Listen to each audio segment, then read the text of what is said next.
नमस्कार दोस्तों, स्वागत है आपका स्टडी फॉर सिविल सर्विसेज में। वीडियो को पूरा देखिए। कोई भी आपका फीडबैक है, कोई सजेशन है, तुरंत वीडियो में कमेंट करके जरूर बताइए। अच्छा लगे तो वीडियो लाइक जरूर कर लीजिए और ऐसे वीडियो लगातार फ्री में पाने के लिए चैनल को तुरंत सब्सक्राइब कर लीजिए और बेल आइकन को जरूर टैप कर लीजिए ताकि आगे भी सारे वीडियो आपको मिलते रहे। यूट्यूब में फॉलो करते हैं तो प्लीज ये वाला फ्री टेलीग्राम चैनल जरूर ज्वाइन कर लीजिएगा। सारे नोटिफिकेशन, सारे अपडेट यहीं पे आते हैं, ध्यान रखिएगा। स्टडी फॉर सिविल सर्विसेज का कोई भी पेड ग्रुप अगर आपको ज्वाइन करना है तो सिर्फ 856480560660897523864455 यही नंबर है हमारे, सिर्फ जहां पे कॉल या व्हाट्सएप कर सकते हैं।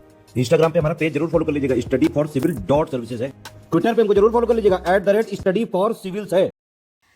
दोस्तों, साइंस के कंपाइलेशन का क्रम हमारा चल रहा था और ये हिंदी माध्यम वाली श्रृंखला थी। इसमें हमने कई सारे वीडियो लेक्चर पीछे कवर किए हैं जिसमें कि कुछ फंडामेंटल प्रिंसिपल्स को हमने देखा था और भौतिक विज्ञान के अन्य चीज़ों का अध्ययन कर रहे थे। अभी हम प्रकाशिकी के बारे में पढ़ रहे थे, यानी ऑप्टिक्स, जो कि भौतिक विज्ञान की ही एक उपशाखा है, उसके विषय में यहाँ जानकारी प्राप्त कर रहे थे। और हमने इसमें लेंस का परिचय प्राप्त किया, दर्पण क्या होता है ये देखा, प्रकाश क्या चीज़ है और प्रकाश उसे हम महसूस कर सकते हैं, देख सकते हैं या नहीं, ये सब चीज़ें जानी। अब यहाँ कुछ वन लाइनर फैक्ट्स हैं, तो आइए शुरू करते हैं इसे। पृथ्वी पर आने वाला जो सौर विकिरण है, इसका परास 100 नैनोमीटर से लेकर, ध्यान दीजिएगा, 100 नैनोमीटर से लेकर 10⁶ नैनोमीटर तक विस्तृत होता है। और इस सौर विकिरण को पराबैंगनी विकिरण, यानी जिसकी परास 100 नैनोमीटर से 400 नैनोमीटर के बीच की होती है।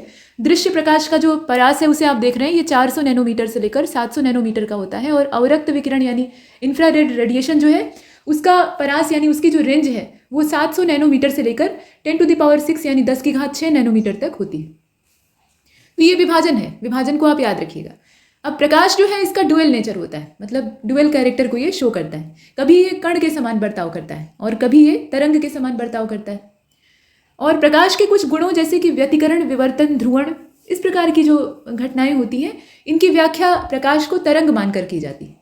मतलब जैसे आप देख रहे हैं ना, व्यतिकरण, विवर्तन, ध्रुवण, इन सबको अगर आपको एक्सप्लेन करना है या इन्हें डिस्क्राइब करना है तो इसके लिए आपको प्रकाश को पहले तरंग मानना होगा, एक वेव नेचर का जो एनर्जी का फॉर्मेट है वो मानना पड़ेगा। और कुछ और गुण जैसे कि प्रकाश विद्युत प्रभाव है या फिर क्रॉम्पटन प्रभाव है, इन सब प्रभावों की गणना या इनकी व्याख्या अगर आपको करनी है या इन पर आधारित आपको एप्लीकेशन निकालने हैं तो उसके संदर्भ में आपको मानना पड़ेगा कि प्रकाश जो है वो ऊर्जा के छोटे छोटे बंडल के तौर पे धरती पर आता है, मतलब इसे कण माना गया। फोटान्स की जो अवधारणा है वो यहाँ पर आ जाती है। प्रकाश की तरंग दैर्घ्य बहुत छोटी होती है और उसका विवर्तन भी बहुत छोटा होता है। तरंग दैर्घ्य छोटी होगी तो विवर्तन भी छोटा होगा और इसी वजह से हमारी आंखें उसे देख नहीं पाती हैं और इसीलिए हमें लगता है कि प्रकाश जो है वो सीधी रेखा में चल रहा है। अगर तरंग दैर्घ्य बड़ी होती तो बड़ी बड़ी जो उसमें लहरें हैं वो बनती, तो समझ में आता है कि वो सीधी रेखा में नहीं चल रहा है, लेकिन ऐसा है, यहाँ महसूस नहीं होता है। प्रकाश तंतु यानी ऑप्टिकल फाइबर, ये कांच यानी सिलिका या प्लास्टिक से निर्मित अत्यधिक पतली बेलनाकार खोखली नलिकाएं होती हैं जो कि प्रकाश के पूर्ण आंतरिक परावर्तन के सिद्धांत पे यानी टोटल इंटरनल रिफ्लेक्शन के सिद्धांत पे काम करती हैं। और इसमें प्रकाश ऊर्जा का किसी भी तरीके से क्षय नहीं होता है। हीरे के चमकने का मुख्य कारण पूर्ण आंतरिक परावर्तन है और उच्च अपवर्तनांक भी उसका होता है, तो ये भी एक रीज़न है उसके पीछे। चूंकि हीरे का अपवर्तनांक काफ़ी ज़्यादा है, और कितना है तो हमने हालांकि पिछले वीडियो में कवर किया था, 2.42 होता है, और इसकी वजह से इसका क्रांतिक कोण काफ़ी कम होता है। अपवर्तनांक ज़्यादा है तो क्रांतिक कोण इसमें कम है, मात्र 24 डिग्री का है। अतः विशेष रूप से अगर काटे गए हीरे को देखा जाए तो इसके अंदर प्रकाश पड़ने पर हीरे के पृष्ठों से, मतलब अलग अलग जो इसके फेज हैं, वहाँ पर जब प्रकाश टकराता है तो बार बार इनका पूर्ण आंतरिक परावर्तन होता है। इसीलिए लगता है कि हीरा जो है वो जगमगा रहा है, लेकिन ऐसा सिर्फ जो कटिंग किया गया हीरा रहता है उसी के अंदर होगा। कटिंग और पॉलिश किए हुए हीरे के अंदर होता है, मतलब पूरी तरह से वो प्रोसेस्ड होता है। और खान से निकाला गया जो रॉ मटेरियल होता है, मतलब डायमंड का जो रॉ फॉर्मेट होता है, उसमें ये घटना नहीं होगी। अब यहाँ देखिए, शुद्ध हीरा दृश्य प्रकाश को संचारित करता है और एक अस्पष्ट रंगहीन क्रिस्टल के रूप में दिखाई देता है। माफ कीजिएगा, एक स्पष्ट रंगहीन क्रिस्टल के रूप में दिखाई देता है, मतलब इसका कोई अपना रंग नहीं होता है, ट्रांसपेरेंट होता है। तराशे गए हीरे में रंग अशुद्धियों की उपस्थिति के कारण दिखाई देते हैं। जब हीरे को तराशा जाता है तो उसकी खूबसूरती बढ़ाने के लिए उसमें तमाम अलग अलग एक्सपेरिमेंट किए जाते हैं।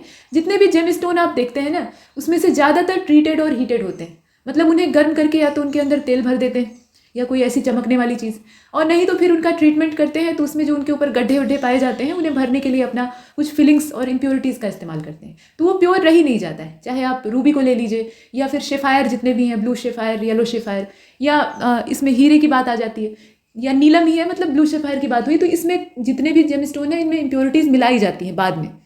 तो इस वजह से ये जो अशुद्धियाँ हैं इसकी वजह से इनमें रंग दिखाई देने लगता है। होलोग्राफी वो टेक्नोलॉजी है जिसमें कि लेज़र किरणों के द्वारा एक फोटोग्राफी की जाती है और इसमें किसी भी वस्तु का त्रिआयामी चित्र दिखाई देता है, मतलब जो 3 डायमेंशनल फिगर है उसे हम देख पाते हैं।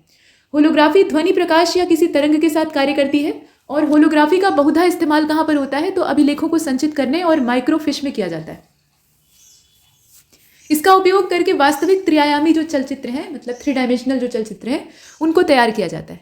सीडी प्लेयर की अगर बात करें तो इसमें प्रयुक्त लेंस पराबैंगनी लेजर प्रकाश को उत्सर्जित करता है, जो कि सीडी की चमकदार सतह से परावर्तित होकर ध्वनि उत्पन्न करता है।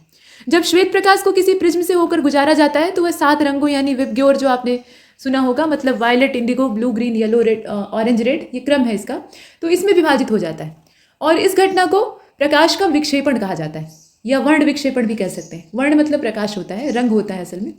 और इंद्रधनुष का निर्माण ये इसी घटना के परिणाम स्वरूप होता है और प्रिज्म का काम वहाँ पर वर्षा की बूंदें करती। रंगीन टेलीविजन जो है उसमें प्रयोग होने वाली जो CRO ट्यूब यानी कैथोड रे ट्यूब होती है, ये विभिन्न मतलब 3 अलग अलग जो फॉस्फर होते हैं उनके प्रयोग के द्वारा बनती है और ये लाल, हरे, नीले रंग को उत्सर्जित करते हैं। हालांकि अब ये कैथोड रे ट्यूब वाली जो टीवी है इनका प्रचलन ही खत्म हो गया है, ये बक्से की तरह से होती थी, बड़े साइज की। अब इसके बाद आगे चलते हैं। यहाँ देखिए आप, प्रकाश के 3 मूल प्राथमिक रंग होते हैं, लाल, हरा, नीला। इनको मिलाने से द्वितीयक रंगों का निर्माण हो जाता है। मतलब प्रकाश में 3 मूल रंग होते हैं। जैसे कि 7 रंग आप देखते हैं तो 3 जो है उसमें से मुख्य कलर होते हैं, बाकी जो है वो सेकेंडरी होते हैं, जैसे कि पीला है, मैजेंटा है। और एक प्राथमिक और एक द्वितीयक रंग को अगर जोड़ दिया जाए तो इससे बनने वाले जो रंग हैं वो पूरक कहलाते हैं। सभी प्राथमिक रंग और द्वितीयक रंग के जो जोड़े हैं वो एक दूसरे के पूरक रंग के तौर पे दिखाई देते हैं। मतलब ये आप कह सकते हैं कि सभी प्राथमिक रंग और द्वितीयक रंग जो है उनको मिलाने पर, मतलब सारे रंगों को अगर आप मिक्स कर देंगे, सारे रंग का मतलब क्या है कि जो प्राथमिक रंग है वो भी और जो सेकेंडरी कलर यानी द्वितीयक रंग है वो भी आपस में मिला देंगे तो एक सफ़ेद रंग का एक वर्णी प्रकाश बनेगा और उसी रूप में हम प्रकाश को महसूस करते हैं। अब यहाँ आप देखिए कि आँख का रेटिना परंपरागत कैमरे की फिल्म की तरह से काम करता है। रेटिना अपने से टकराने वाली, आँख का रेटिना जो होता है परंपरागत कैमरे की फिल्म की तरह से काम करता है। रेटिना अपने से टकराने वाली जो प्रकाश किरणें होती हैं उनको विद्युत सिग्नलों में बदल देता है, जिनसे कि दृश्य शिराएं जो है वो उन्हें मस्तिष्क तक ले जाती हैं और इस प्रकार से सूचना का प्रसारण होता है। कैमरे का जो उद्भासन है वो कैमरे के द्वारक के क्षेत्रफल पर तथा समय पर निर्भर करता है। जो कैमरे का द्वारक है उसका क्षेत्रफल कितना है इस पर निर्भर करेगा और साथ में समय जो है उस पर डिपेंड करेगा। अतः उद्भासन जो है ये डी स्क्वायर इंटू टी के तौर पे, यहाँ मतलब डी स्क्वायर इंटू टी के प्रोपोर्शनल होता है, डायरेक्टली प्रोपोर्शनल होता है। इसे आपने देखा। सिलियरी मांसपेशियों के शिथिलन और संकुचन से आँख के लेंस की मोटाई में परिवर्तन होता है और इसका नतीजा ये होता है कि आँख के लेंस की फोकस दूरी जो है वो बदलती है। और हेड मिरर का प्रयोग डॉक्टरों के द्वारा, जो नाक कान गले की जांच करने वाले ENT स्पेशलिस्ट होते हैं उनके द्वारा किया जाता है। और एक छोटे छिद्र वाला अवतल दर्पण यहाँ पर मौजूद होता है। जब दर्पण पर आपतित प्रकाश की किरण की दिशा परिवर्तित नहीं होती है तब जो परावर्तित किरण है उसका घूर्णन कोण दर्पण के घूर्णित कोण के दोगुना हो जाता है। ये सामान्य अवस्था है। और श्वेत रंग का प्रकाश पूर्णतः परावर्तक है, जिसमें कि बहुत कम मात्रा में ऊष्मा को अवशोषित करने की क्षमता होती है। अतः छाते की ऊपरी परत सफ़ेद होने से गर्मी में भी धूप से बचा जा सकता है। सफ़ेद छाता लगाकर जाइए जिसका कि ऊपर का सिरा जो है वो सफ़ेद है और नीचे का काला है। आगे बढ़ते हैं।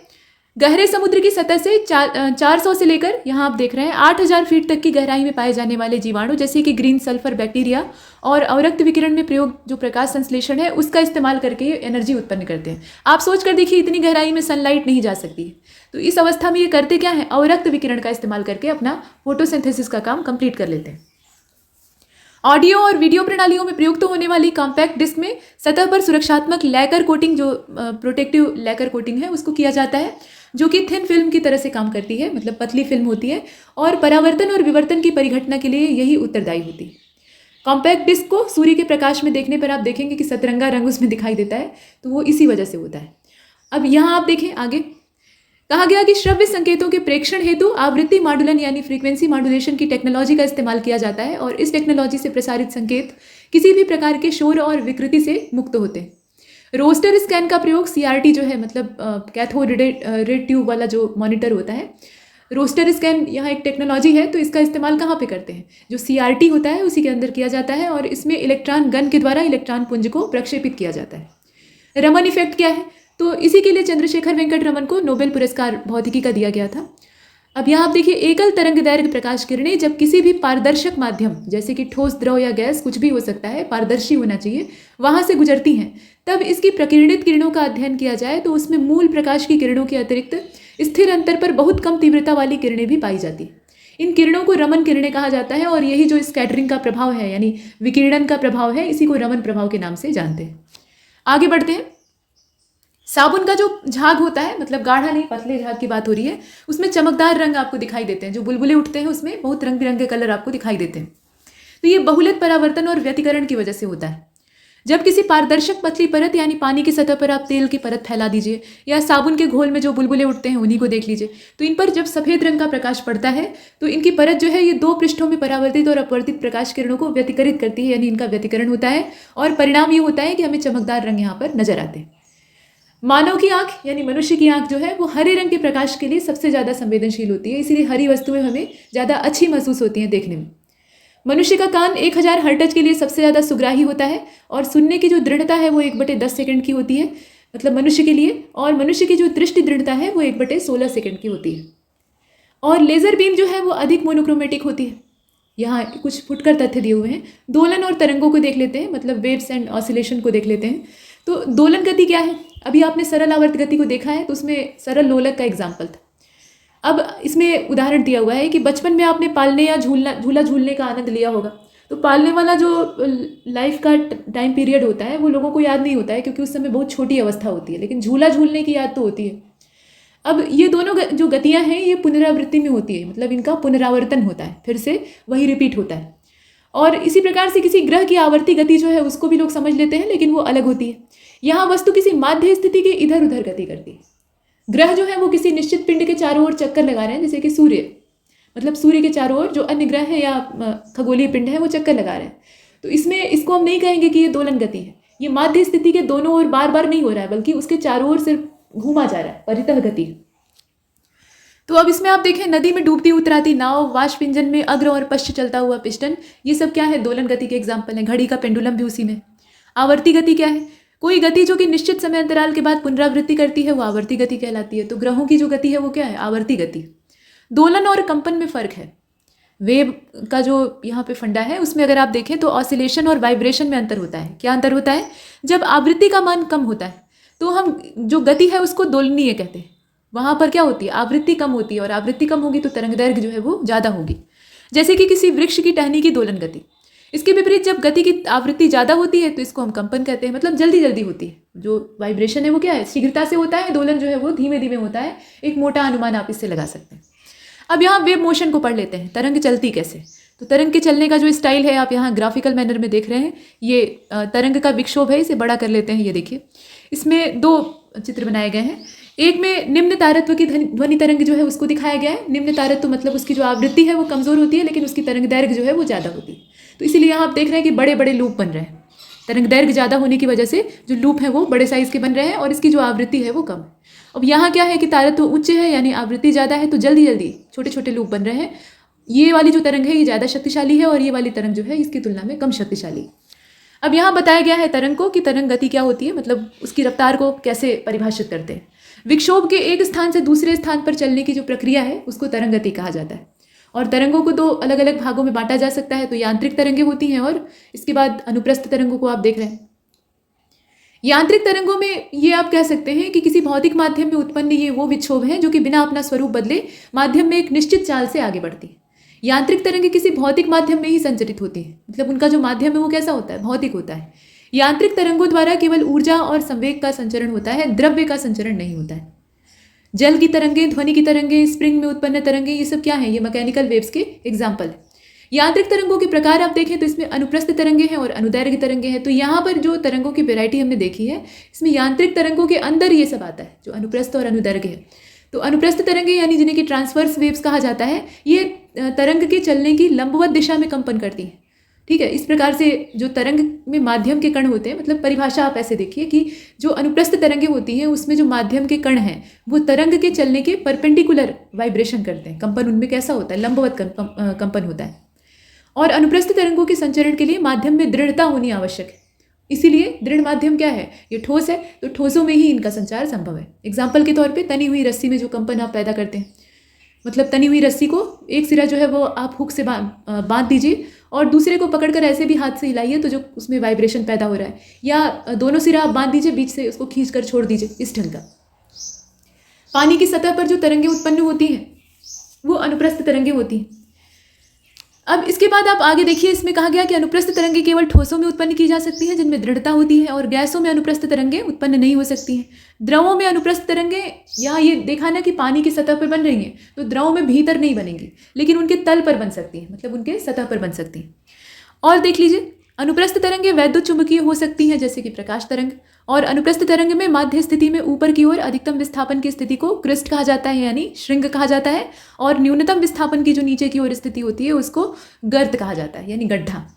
श्रृंग और गर्त मतलब आप तरंग बनाइए ऐसे, इस तरह का इसका चलने का तरीका है। तो ये वाला श्रृंग है और ये वाला गर्त है। इसके बाद आप आगे देखें, किसी तरंग के लिए दो लगातार श्रृंगों या दो लगातार गर्तों के बीच की दूरी नियत होती है। मतलब ऐसा नहीं है कि पहले दो श्रृंगों के बीच की दूरी कुछ और थी और बाद वालों की कुछ और है, ऐसा नहीं होगा। वो नियत होती है, जिसे कि अनुप्रस्थ तरंग की तरंग दैर्घ्य कहा जाता है, और इसे ग्रीक भाषा के अक्षर लैम्डा से व्यक्त किया जाता है, और ये जो उल्टा वाई आप देख रहे हैं ये है लैम्डा। इसके बाद आगे चलते हैं। यहाँ आप देखें, ये लॉन्गिट्यूडनल वेव्स और ट्रांसवर्स वेव को दर्शाया गया है, दोनों का चलने का तरीका देख लीजिए। अब यहाँ लॉन्गिट्यूडनल वेव्स जो है उनके बारे में दिया हुआ है, इसे आप देखें तो यांत्रिक तरंग के संचरित होने पर यदि किसी माध्यम के कण संचरण की दिशा के समांतर कंपन करते हैं, वहाँ क्या था, लंबवत कंपन कर रहे थे। यहाँ जो लॉन्गिट्यूडनल वाला स्ट्रक्चर है इसमें वो पैरेलल यानी समांतर कंपन करते हैं, तो इस तरह की जो तरंग उत्पन्न होती है उसको अनुदैर्घ्य तरंग कहा जाता है। किसी स्प्रिंग को खींचकर छोड़ देने पर उसमें अनुप्रस्थ तरंगें नहीं पैदा होती, बल्कि अनुदैर्घ्य तरंगें उत्पन्न होती हैं। जिन स्थानों पर स्प्रिंग के चक्कर पास पास हैं, मतलब उसके छल्ले पास पास हैं, वे स्थान संपीड़न कहलाते हैं, मतलब संपीड़न की दशा कहलाते हैं। और जहाँ पे ये चक्कर दूर दूर हैं वहाँ विरलन की स्थिति यानी रेरिफिकेशन की जो स्थिति है वो यहाँ दिखाई देती है। संपीड़न, यहाँ परिभाषा में आप देख रहे हैं, एक संपीड़न से दूसरे समीपवर्ती संपीड़न के बीच की दूरी और एक विरलन से दूसरे समीपवर्ती विरलन के बीच की दूरी या अनुदैर्घ्य तरंग की तरंग दैर्घ्य कही जाती है। ठीक वैसे ही जैसे वहाँ पे दो श्रृंग और दो गर्तों के बीच की दूरी थी। तो श्रृंग और गर्त जो है वो अनुप्रस्थ तरंगों में बनते हैं, और संपीड़न और विरलन की जो प्रक्रिया है वो अनुदैर्घ्य तरंगों में होती है। अनुदैर्घ्य तरंगों की विशेषता यह है कि ये सभी प्रकार के माध्यमों में चल सकती हैं, मतलब ठोस, द्रव, गैस कहीं भी गतिमान हो सकती हैं। वायु में उत्पन्न ध्वनि तरंगें अनुदैर्घ्य तरंगें ही होती हैं। अनुदैर्घ्य तरंगें हमेशा मैकेनिकल नेचर की होती हैं, यांत्रिक होती हैं, और द्रवों की सतह पर अनुप्रस्थ तरंगों का संचरण होते हुए भी उनके भीतर जो सतह होती है वहाँ पर क्या होगा, अनुप्रस्थ तरंगें चलेंगी, लंबवत कंपन करेंगी, लेकिन अंदर वाला जो पार्ट है वहाँ पर अनुदैर्घ्य तरंगें ही काम करती हैं। अब यहाँ आवर्तकाल को देखने की आवश्यकता है, और आवर्तकाल को जब हम पढ़ेंगे तो आवृत्ति को देखना अनिवार्य हो जाता है। तो किसी माध्यम में तरंग संचरण की स्थिति में माध्यम का कोई कण अपना एक कंपन पूरा करने में जितना टाइम लेता है उसे तरंग का आवर्तकाल कहते हैं। इसे टी से, कैपिटल टी से व्यक्त किया जाता है। आवृत्ति क्या होती है, तो 1/, आवर्तकाल, ये इसका सूत्र होता है। फिलहाल यहाँ ये परिभाषा आप देखिए कि किसी माध्यम में तरंग संचरित होने पर माध्यम को कोई कण 1 सेकंड में जितने बार, माध्यम का कोई कण असल में 1 सेकंड में जितने कंपन करता है उस संख्या को तरंग की आवृत्ति कहते हैं। एक बार अगर तरंग का संचालन माध्यम में हो गया है तो उसके जो प्रत्येक कण हैं वो 1 सेकंड में जितनी बार वाइब्रेट कर रहे हैं, वही जो संख्या है ना उसी को उस तरंग की आवृत्ति कहा जाता है, और इसको यन से व्यक्त किया जाता है। यन का मान कुछ भी हो सकता है, वो कंपन पर निर्भर करेगा। अब जब 3 चीज़ें हमने जान ली, तरंग दैर्घ्य जान लिया, आवृत्ति जान लिया और आवर्तकाल जान लिया, तो इनके बीच का संबंध देखना आवश्यक है। संबंध को यहाँ देखिए। यदि कंपन करती हुई किसी वस्तु का आवर्तकाल टी है, आवृत्ति यन है और तरंग दैर्घ्य लैम्डा है, तो ऐसे में तरंग की चाल v बराबर, ये आप देख रहे हैं, और यन इंटू लैम्डा। यहाँ पे यन क्या है, आवृत्ति है, और बाकी आप लैम्डा को जानते ही हैं, तरंग दैर्घ्य है। इसको आप इस तरीके से भी पक्षांतर करके दर्शा सकते हैं। इसमें से आपको जो निकालना है, ये तो एक सामान्य सूत्र आपको बता दिया गया। अब इसमें से आपको जो कंपोनेंट कैलकुलेट करना है उसको आप एक तरफ रखिए, बाकी को पक्षांतर कर दीजिए, तो कैलकुलेशन हो जाएगा आराम से। विद्युत चुंबकीय तरंगों को देख लेते हैं। यांत्रिक तरंगों को हमने देख लिया है, यांत्रिक तरंगों के 2 प्रकार भी देख लिए। अभी विद्युत चुंबकीय तरंगों में क्या है, तो यहाँ पर पहले तो विद्युत चुंबकीय तरंगों का ये जो स्केल बनाया ना, मतलब स्पेक्ट्रम है, इसको देखिएगा। इसमें अलग अलग स्पेक्ट्रम बने हुए हैं, जैसे कि बिल्डिंग्स हैं, ह्यूमंस हैं, बटरफ्लाइज हैं, नीडल पॉइंट है, प्रोटोजोआ है, मॉलिक्यूल्स हैं, एटम है, एटम न्यूक्लियाई। यहाँ रेडिएशन का टाइप वेवलेंथ दिया हुआ है और अप्रॉक्सीमेट स्केल ऑफ वेवलेंथ दिया है। तो आइए एक बार परिभाषा पहले देखते हैं। चित्र को एक बार देखा, अब फिर से परिभाषा देखकर वापस हम चित्र की ओर आएंगे।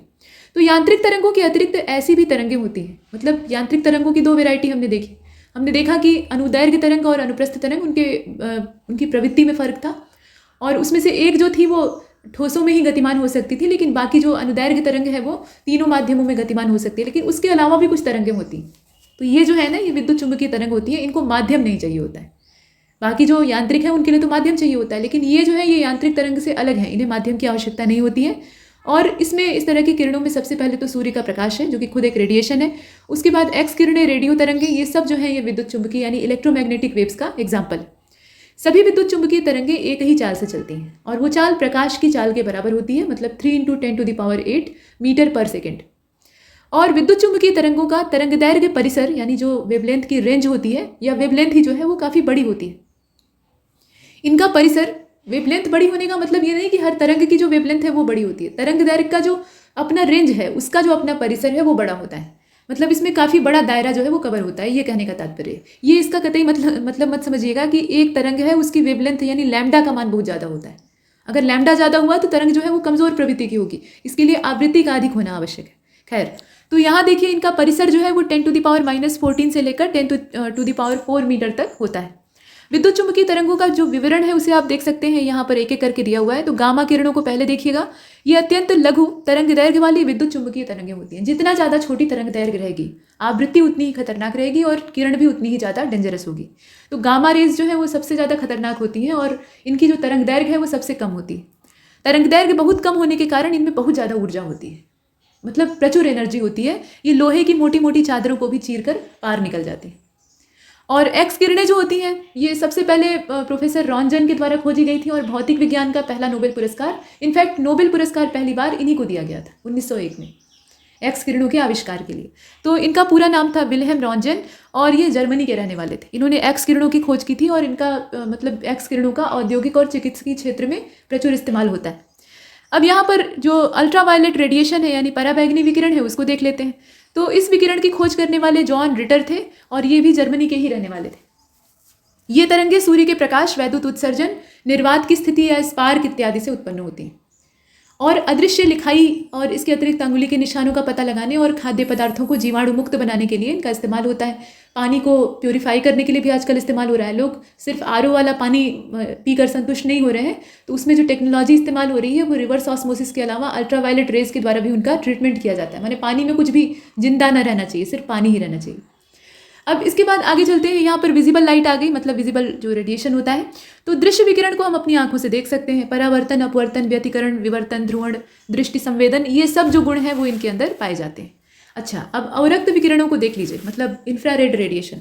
विलियम हर्शेल के द्वारा, जो कि एक एस्ट्रोनॉमिस्ट थे, उनके द्वारा इन्हें खोजा गया था। और इन किरणों की जो वेधन शक्ति होती है यानी पेनिट्रेटिंग पावर होती है वो बहुत ज़्यादा होती है। बहुत ज़्यादा का मतलब अब गामा रेज जितनी नहीं होती है लेकिन ज़्यादा होती है। तो ये घने कोहरे और धुंध से पार निकल जाती हैं और युद्ध के समय में दूर दूर तक सिग्नल भेजने के लिए इनका इस्तेमाल किया जाता है। अब यहाँ देखिए माइक्रोवेव्स को युद्ध के समय में दूर सिग्नल भेजने के लिए। क्यों? क्योंकि मौसम की गतिविधियाँ भी युद्ध को प्रभावित करती हैं, प्लस इतना ज़्यादा गोला बारूद और धुंधलापन छाया रहता है वहाँ पर कि आर पार देख पाना, मतलब बहुत दूर तक विजिबिलिटी हो पाना, ये पॉसिबल नहीं होता है। तो ऐसे में इसका इस्तेमाल किया जाता है। अब यहाँ माइक्रोवेव्स को देखिएगा। रडार उपग्रहों, लंबी दूरी के जो बेतार संचार होते हैं, माने बिना तार का जो संचार होता है, और माइक्रोवेव ओवन, इन सब में इसका इस्तेमाल किया जाता है। माइक्रोवेव ओवन जो होता है उसमें माइक्रोवेव्स जो होती है जब खाने के पार्टिकल्स से टकराती हैं तो उसके अंदर के जो जल के अणु हैं उनको ये उत्तेजित कर देती हैं और वो उत्तेजित होकर कांपना चालू करते हैं। जब कांपना चालू करते हैं माने उनमें वाइब्रेशन शुरू हो जाता है, तो उसके बाद ऊर्जा वहाँ उत्पन्न होती है जो कि हीट एनर्जी रहती है और वही गर्मी खाने को मिलती है तो वो पक जाता है। ये तरीका है। अब इसके बाद आगे चलते हैं। हालांकि जो माइक्रोवेव्स होती है उसमें पदार्थों को आयनित करने की क्षमता नहीं होती है, मतलब इनका जो रेडिएशन है वो आयनित विकिरण नहीं होता है। अब रेडियो तरंगों को देखिएगा।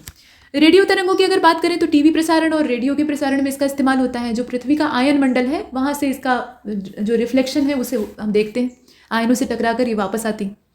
अब यहाँ पर टेबल बनी हुई है, इस टेबल से जानने में सुविधा रहेगी। यहाँ पर तरंग दैर्घ्य की जो रेंज है वो दी हुई है, साथ में उत्पादन कहाँ पर होता है ये दिया है, संसूचन जो है वो दिया हुआ है और प्रकार दिए हैं। तो रेडियो तरंगे जो है इनका तरंग दैर्घ्य का परास जो होता है, मतलब रेंज जो तरंग दैर्घ्य की होती है वो 0.1 ये मिलीमीटर है। और यहाँ थोड़ा सा संशोधन कर लीजिएगा, ये nm हो जाएगा, नैनोमीटर। अभी फिलहाल एरियल यानी एरियल में इलेक्ट्रॉनों का जो द्रुत त्वरण या मंदन होता है उसमें उत्पादन के तौर पे इसका इस्तेमाल होता है। अभिग्राहक के एरियल जो है उसमें इसका यूज़ किया जाता है। सूक्ष्म तरंगों की अगर बात करें तो 0.1 से लेकर ये 1 तक की जो रेंज होती है उसमें बिलोंग करती हैं। मेगाट्रॉन वाल्व और क्लेस्ट्रॉन वाल्व जो होते हैं उसमें संपर्क बिंदु डायोड वाला जो प्रकरण है उसमें हम इसको देखते हैं। अब यहाँ पर जो अवरक्त विकिरण है उसकी बात करें तो परमाणुओं और अणुओं के कंपन में इसका जो प्रयोग है उसे देखा जाता है। और इसकी जो रेंज है वो 1 से 700 के बीच में है। और प्रकाश तरंगों का आप देखें तो इसमें 700 से लेकर 400 के बीच में इसका जो परास है तरंग दैर्घ्य का वो वेरी करता है। परमाणु में इलेक्ट्रॉन उत्पादन कहाँ से होता है? तो परमाणु में इलेक्ट्रॉन जब उच्च ऊर्जा स्तर से निम्न ऊर्जा स्तर पर संक्रमित होते हैं तब ऐसा होता है। मानवीय नेत्र इसको देख पाते हैं। फोटो सेल में इसका इस्तेमाल होता है, फोटोग्राफिक फिल्म में इस्तेमाल होता है। अब इसके बाद अल्ट्रावायलेट रेडिएशन जो है वो 400 से लेकर 1, तो इसका जो रेंज है इसे आप देखिए तो इसमें परमाणु के आंतरिक शैलों में इलेक्ट्रॉनों का जो ऊर्जा स्तर है वो दूसरे ऊर्जा स्तर पर संक्रमित होता है, फोटो सेल और फोटोग्राफिक फिल्म। और इसके बाद एक्स किरणों को आप देखिए तो 1 नैनोमीटर से लेकर 10⁻³ यानी 10⁻³ नैनोमीटर ये इनका रेंज है। फोटोग्राफिक फिल्म, गीगर ट्यूब, इसके अतिरिक्त आयनीकरण जो प्रकोष्ठ होता है उसमें आयनाइजेशन सेल जो होता है उन सब में इसका इस्तेमाल होता है। और गामा किरणें जो है ये रेडियो एक्टिव क्षय का परिणाम होता है, मतलब नाभिकीय क्षय होता है, या आप कह लीजिए कि नाभिकीय जो संलयन और विखंडन की प्रक्रिया होती है उससे ये उत्पन्न होती है। किसी भी तत्व का नाभिक टूटता है या बड़े नाभिकों के तौर पे जब संयुक्त होता है तो उससे जो निकलने वाली ऊर्जा है मतलब रेडिएशन है उसके अंदर ये पाई जाती है। और इनकी तरंग दैर्घ्य सबसे कम होती है और इसीलिए ये सबसे ज़्यादा तीव्र होती है। अब इसके बाद आगे बढ़ते हैं। पराबैंगनी विकिरण को उसकी तरंग दैर्घ्य के आधार पर 3 अलग भागों में बांटा गया है। आपने देखा होगा ओजोन परत के बारे में पढ़ते समय आपने ये शुरुआती दौर में ही देखा होगा कि जो अल्ट्रावायलेट रेडिएशन होता है उसको ओजोन लेयर अपने अंदर खपा लेती है, उसी से उसका निर्माण होता है। मतलब अल्ट्रावायलेट रेडिएशन जो सूर्य के प्रकाश में है वही ऐसी परिस्थितियाँ स्ट्रेटोस्फीयर में पैदा करता है कि वहाँ पर जो वायुमंडलीय ऑक्सीजन है, ऑक्सीजन के मॉलिक्यूल्स हैं यानी O2, वो अन्य ऑक्सीजन के मॉलिक्यूल्स से संयुक्त होना शुरू होते हैं और एक नया तरह का जो अणु है वो बनकर आता है, मतलब जिसे O3 कहा जाता है। तो ओजोन बनती ही वैसे, यानी सीधे शब्दों में कहा जाए तो पराबैंगनी विकिरण उसका भोजन है और इससे वो अपना खुराक बना लेती है और नीचे जो जनजीवन है उसको सुरक्षित रखती है क्योंकि वहाँ पर यूवी लाइट नहीं पहुँच पाती है। तो ऐसा नहीं है कि पराबैंगनी विकिरण का कोई भी कंपोनेंट पृथ्वी पर नहीं पहुँचता है, कुछ ना कुछ तो पहुँचता है। तो इसके 3 पार्ट हैं, UVA है, UVB है और UVC है। अब इसमें ये बताया गया है कि इन विकिरणों की तरंग दैर्घ्य 320 से लेकर 400 नैनोमीटर तक होती है। ये UVA की बात हो रही है और ये सुरक्षात्मक ओजोन परत से लगभग अप्रभावित रहता है और पृथ्वी की सतह पर आसानी से पहुंच जाता है और ये वैसा नुकसानदेह नहीं होता है बल्कि जीवन के लिए आवश्यक है। अब इसके बाद UVB की बात करते हैं। तो ये जो रेंज है ये 280 से 320 के बीच में होती है और ये आंशिक रूप से ओजोन परत के द्वारा सोख लिया जाता है और जो इसकी अच्छी मात्रा होती है उसको, मतलब कुछ मात्रा जो होती है उसको पृथ्वी पर भेज दिया जाता है। और UVC जो है वो कम्प्लीटली ओजोन परत के द्वारा सोख लिया जाता है। 100% नहीं सोखा जाता है, उसका भी तो कुछ ना कुछ पार्ट नीचे आता है, लेकिन वो उतना मतलब नेग्लिजिबल होता है यहाँ के लिए, नगण्य मान लिया जाता है। अधिकतर हिस्सा इसका ओजोन जो है वो अपने अंदर खपा लेती है। तो सबसे ज़्यादा खतरनाक भी यही होता है, ये वाला। अब यहाँ पर 1 लाइनर फैक्ट एक बार फिर से प्रकट हो गए हैं तो देख लेते हैं। दीर्घ रेडियो तरंगे पृथ्वी के आयन मंडल से परावर्तित होती हैं। यह मंडल 80 से लेकर 400 किलोमीटर की ऊंचाई के बीच में स्थित होता है और यहाँ की हवा विद्युत आवेशित होती है। ध्वनि तरंगों के संचरण के लिए किसी न किसी माध्यम की आवश्यकता होती है और ध्वनि तरंगे निर्वात या शून्य में गति नहीं कर सकती हैं। यही वजह है कि चंद्रमा पर ध्वनि तरंगों का संचरण नहीं होता है। वहाँ 2 व्यक्ति एक दूसरे से बातें सामान्य स्थिति में नहीं कर सकते, उसके लिए यंत्रों की आवश्यकता होगी क्योंकि ध्वनि को चलने के लिए माध्यम चाहिए होता है और चंद्रमा का जो गुरुत्वाकर्षण है और जो वहाँ पर गैसों का पलायन वेग है वो आपस में मैच नहीं करता है, तो गैसें वहाँ से पलायन कर जाती हैं, वायुमंडल बन ही नहीं पाता है। क्रिस्टलिकी यानी जो क्रिस्टलोग्राफी है या मणि विज्ञान इसको कहा जाता है, ये एक प्रायोगिक विज्ञान है। तो विज्ञान तो पूरा ही प्रायोगिक होता है। इसमें क्रिस्टलों में परमाणुओं के विन्यास का अध्ययन किया जाता है और एक्स किरणों के विवर्तन के द्वारा क्रिस्टलों का जो स्ट्रक्चर है उसको देखा जाता है। अब यहाँ पर इंफ्रारेड वेव्स जो है इनके बारे में बताया गया कि ये विद्युत चुंबकीय तरंगों की ही एक वैरायटी है और इनकी तरंग दैर्घ्य जो है वो दृश्य प्रकाश से ज़्यादा होती है। इनका प्रयोग लक्ष्य ढूंढने, निरीक्षण करने, रात्रि के समय मतलब ये इन्वेस्टिगेशन करने के पर्पज से सैनिकों के द्वारा इस्तेमाल की जाती है। दूर संचार में सूक्ष्म तरंगों का इस्तेमाल होता है जो कि माइक्रोवेव्स होती हैं और FM प्रसारण सेवा में प्रयुक्त होने वाला जो आवृत्ति बैंड है उसका परास 88 से लेकर 108 मेगाहर्ट्ज के बीच में होता है। FM और AM आप देखते हैं रेडियो में होता है, मतलब ट्रांजिस्टर में। FM बैंड के लिए जो परास मानक है वो यहाँ पे आप देख रहे हैं, मतलब इसे मानक के तौर पे इस्तेमाल किया जाता है। एक्स किरण एक प्रकार का विद्युत चुंबकीय विकिरण है जो कि चिकित्सा में आंतों के रोगों के निदान के लिए प्रयोग की जाती है और भी तरह तरह के इसके, जैसे कि हड्डी कहीं से टूटी है या कहीं पर कोई दिक्कत है तो पहले एक्सरे के द्वारा ही पता लगाया जाता है, बाद में अल्ट्रासाउंड और तमाम जो स्कैनिंग वगैरह है वो की जाती है। इसके बाद CT स्कैन, यहाँ पे देखिए स्कैन आ गया। तो CT स्कैन या कंप्यूटेड टोमोग्राफी जो है इसका इस्तेमाल कहाँ पर होता है, तो ये एक्सरे परीक्षण ही है लेकिन बहुत ही डिटेल मैनर का है, एक्सरे की तरह से मुटस्सा नहीं है। और यहाँ देखिए जिसके द्वारा शरीर में अंदरूनी अंगों को देखकर रोगों का पता लगाया जाता है। ये बारीक निरीक्षण करता है, एक्स किरणों की तुलना में थोड़ा बारीकी से देखता है। आगे बढ़ते हैं। पिछले वीडियो में हमने देखा था कि ध्वनि जो है वो एक तरह की ऊर्जा है, जब एक हद से ज़्यादा वो बढ़ जाती है तो प्रदूषण बन जाती है। अब यहाँ पर ध्वनि की चाल को देखना आवश्यक है। ध्वनि को चलने के लिए माध्यम की आवश्यकता होती है। ये निर्वात में नहीं चल सकती है। चंद्रमा के सतह पर, जो कि वायुमंडल नहीं है, तो वहाँ अगर आप बोलिएगा तो ऐसे सुनाई नहीं देगा। तो किस माध्यम में ध्वनि की चाल कितनी होती है, ये यहाँ पर दिया हुआ है, आप देखिए। तो यहाँ पर जो कार्बन डाइऑक्साइड है, ये तालिका बनी हुई है। इधर जो है माध्यम दिया है, इधर चाल दी है। तो कार्बन डाइऑक्साइड यानी CO2 में, अगर CO2 गैस है तो वहाँ मीटर पर सेकंड में 0 डिग्री सेल्सियस तापमान पर ध्वनि की चाल जो है वो 260 होती है, 260 मीटर पर सेकंड। उसके बाद वायु की बात करें, वायु मतलब उसमें सभी गैसों का मिक्सचर है जो वायुमंडल में सामान्य तौर पे पाई जाती है, तो उसमें 332 मीटर पर सेकंड होती है। हाँ, ये याद रखना है कि टेम्परेचर यहाँ 0 डिग्री सेल्सियस है।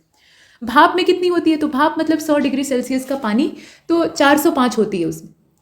और इसके बाद अल्कोहल में ध्वनि की चाल जो है वो 1213 होती है। हाइड्रोजन में 1269 होती है। पारे में कितनी होती है, तो 1450 होती है।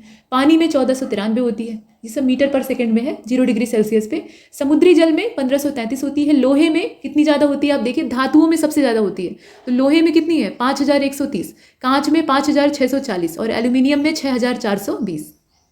तो ये धातु के प्रकार पर भी निर्भर करता है, लेकिन कुल मिलाकर ऐसे देखा जाए तो जो ठोस हैं और ठोसों में भी जो धातुएं हैं उनमें ध्वनि की चाल सर्वाधिक होती है। आगे बढ़ते हैं, अन्य चीज़ों को देख लेते हैं। यहाँ आप देखें, फिर से सारणी आ गई और इसमें एक तरफ जो अवस्था है वो दी हुई है, पदार्थ दिया है और ध्वनि की चाल दे रखी है। इसमें ठोस, द्रव और गैस तीनों ही दिए हुए हैं। तो ठोस में एल्यूमिनियम, निकिल, इस्पात, लोहा, पीतल और कांच का दिया है और उसमें ध्वनि की चालें दी हुई हैं। ये पूछा जाता है यहाँ से क्वेश्चन। तो देखिए कि एल्यूमिनियम में सबसे ज़्यादा है, 6420 है। निकिल में उसके बाद 6040 है। इस्पात में 5960 है। लोहे में 5950 है। पीतल जो है उसमें 4700 है मीटर पर सेकेंड, 0 डिग्री सेल्सियस पे। और फ्लिंट कांच जो होता है उसके अंदर 3980 मीटर पर सेकेंड की रफ्तार से ध्वनि चलती है। अब इसके बाद जो माध्यम है वो आपका द्रव वाला हो जाएगा। तो द्रव यानी समुद्री पानी को अगर लिया जाए तो इसमें 1531 होती है ध्वनि की चाल।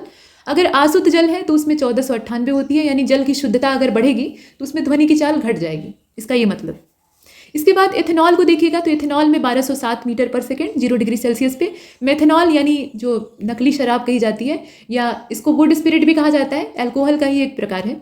तो मेथिल अल्कोहल या मेथेनॉल जो है उसमें 1103 मीटर पर सेकेंड होती है। ये ध्वनि की चाल हम यहाँ पर देख रहे हैं। इसके बाद हाइड्रोजन को देखिएगा। हाइड्रोजन में 1284 होती है सबसे ज़्यादा। हीलियम में 965, वायु में 346, 332, मतलब वो रेंज है। अब वायु के अंदर कौन सी गैसों का कितना संगठन है इस पर भी निर्भर करेगा। इसके बाद ऑक्सीजन को देखिए, इसमें 316 होती है। SO2 में 213 होती है।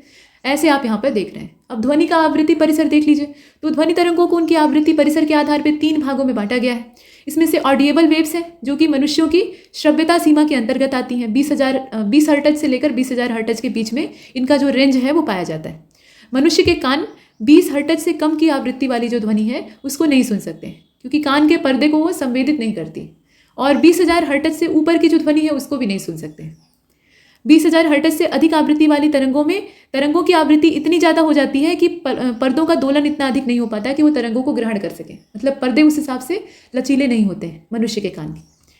और इसके बाद आप इंफ्रासोनिक वेव्स को देखिए। तो 20,000 हर्ट्ज से कम आवृत्ति की जो ध्वनियाँ होती हैं उनको अपश्रव्य ध्वनियाँ कहा जाता है। वेल मछली, गैंडा, हाथी, ये सब अपश्रव्य ध्वनि परिसर की ध्वनियाँ उत्पन्न करते हैं और आपस में कम्युनिकेट करते हैं, जिसे कि हम समझ नहीं पाते। हम सोचते हैं कि ये एक दूसरे से मुंह मिलाकर कुछ बातें कर रहे हैं, लेकिन असल में वो बोल रहे होते हैं और उनकी आवाज़ हम सुन नहीं पाते। प्रायः देखा जाता है कि कुछ जंतु भूकंप से पहले परेशान हो जाते हैं। वास्तव में भूकंप मुख्य प्रघाती तरंगें जो उनकी मेन शॉक वेव्स होती हैं उनसे पहले निम्न आवृत्ति की अपश्रव्य तरंगें उत्पन्न करते हैं, जो कि संभवतः जंतुओं को सावधान कर देती हैं। हम समझते हैं कि हम ही प्रकृति में सबसे सक्षम जीव हैं, सबसे अधिक बुद्धि हमारे पास। लेकिन शारीरिक सामर्थ्य की अगर बात की जाए तो प्रकृति ने हर जीव को शरीर के अलग अलग सामर्थ्यों से विभूषित किया है। मतलब हर जीव की अपनी एक क्षमता है। सुनने की सीमाएं, सूंघने की सीमाएं, चलने की सीमाएं और शारीरिक क्षमताएं लगभग सभी जीवों की हमसे ज़्यादा है। सिर्फ दिमाग हमारे पास ज़्यादा है, मतलब IQ लेवल और बुद्धिमत्ता हमारे पास ज़्यादा है, और इसी की कीमत पर हमने अपने शारीरिक विकास को धीमा कर दिया। मस्तिष्क का विकास होता गया, शरीर के बाकी अंग जो है वो शिथिल पड़ते गए। मतलब ये नहीं है कि सब पूंछ की तरह से गायब हो जाएंगे। बात यह है, सीधा फंडा है कि जिस अंग का इस्तेमाल आप कम कीजिएगा वो धीरे धीरे करके कमज़ोर होगा और कुछ पीढ़ियों बाद वो जेनेटिकली तरीके से विलुप्त हो सकता है, जैसे कि पूंछ गायब हो गई। तो ये अलग बात है। फिलहाल यहाँ पर देखिए, भूकंप का पता लगाने के लिए वैज्ञानिक इतना परेशान रहते हैं, तब भी भूकंप के आने से बहुत थोड़ी देर पहले ही मालूम हो पाता है, और वो भी एकदम एग्जैक्ट जानकारी नहीं होती है। बाद में बताने लगते हैं कि इतना रिक्टर स्केल पर तीव्रता का भूकंप था और यहाँ पर इसका केंद्र था। तो ये सब चीज़ें, लेकिन जीव जंतुओं को पहले से मालूम हो जाता है और वो अपने संरक्षण के लिए उतने ही समय में उपाय भी कर लेते हैं। और इसमें उनके पास पर्याप्त समय होता है। ये जो अवरक्त विकिरण आप देख रहे हैं ना, मतलब अवरक्त जो माफ कीजिएगा, यहाँ जो अपश्रव्य ध्वनियाँ उत्पन्न होती हैं, तो ये जो इंफ्रासोनिक वेव्स उत्पन्न होती हैं ये कुछ समय पहले निकलती हैं। भूकंप की जो ध्वनि है, जमीन के अंदर के कंपन, वो पहले ही पृथ्वी की सतह पर आ जाते हैं और उनको जंतु सुन लेते हैं और वो वहाँ से पलायन कर जाते हैं। हाथी जो है वो जंगल के घने एरिया को छोड़कर बाहर मैदानों में आ जाते हैं। इसी प्रकार से समुद्री जीव जो है उनमें भी उथल पुथल मच जाती है। आगे बढ़ते हैं, यहाँ पर एक स्केल बनी हुई है, इसे आप देख रहे हैं। इसमें वही जो ध्वनि का परिसर है वो दे रखा है। इसमें यहाँ देखिए ये इंफ्रासाउंड है, इसके बाद ये एकॉस्टिक साउंड है, ये अल्ट्रासाउंड है, ग्रीन कलर की जो रेंज है।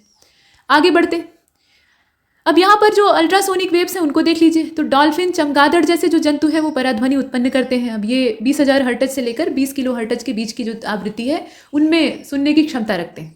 पराध्वनि के उपयोग क्या है? तो ये उच्च आवृत्ति की ध्वनियाँ होती हैं और अवरोधों की उपस्थिति में भी एक निश्चित पथ पर ये गमन करती है, मतलब अवरोधों का इन पर ज़्यादा कोई प्रभाव नहीं पड़ता है। उद्योगों और चिकित्सा के क्षेत्र में पराध्वनियों का प्रयोग बड़े पैमाने पर किया जाता है और हृदय के विभिन्न भागों से इन्हें परावर्तित करा के हृदय का प्रतिबिंब बनाया जाता है, जिसे कि ECG कहा जाता है, मतलब इकोकार्डियोग्राफी कहा जाता है।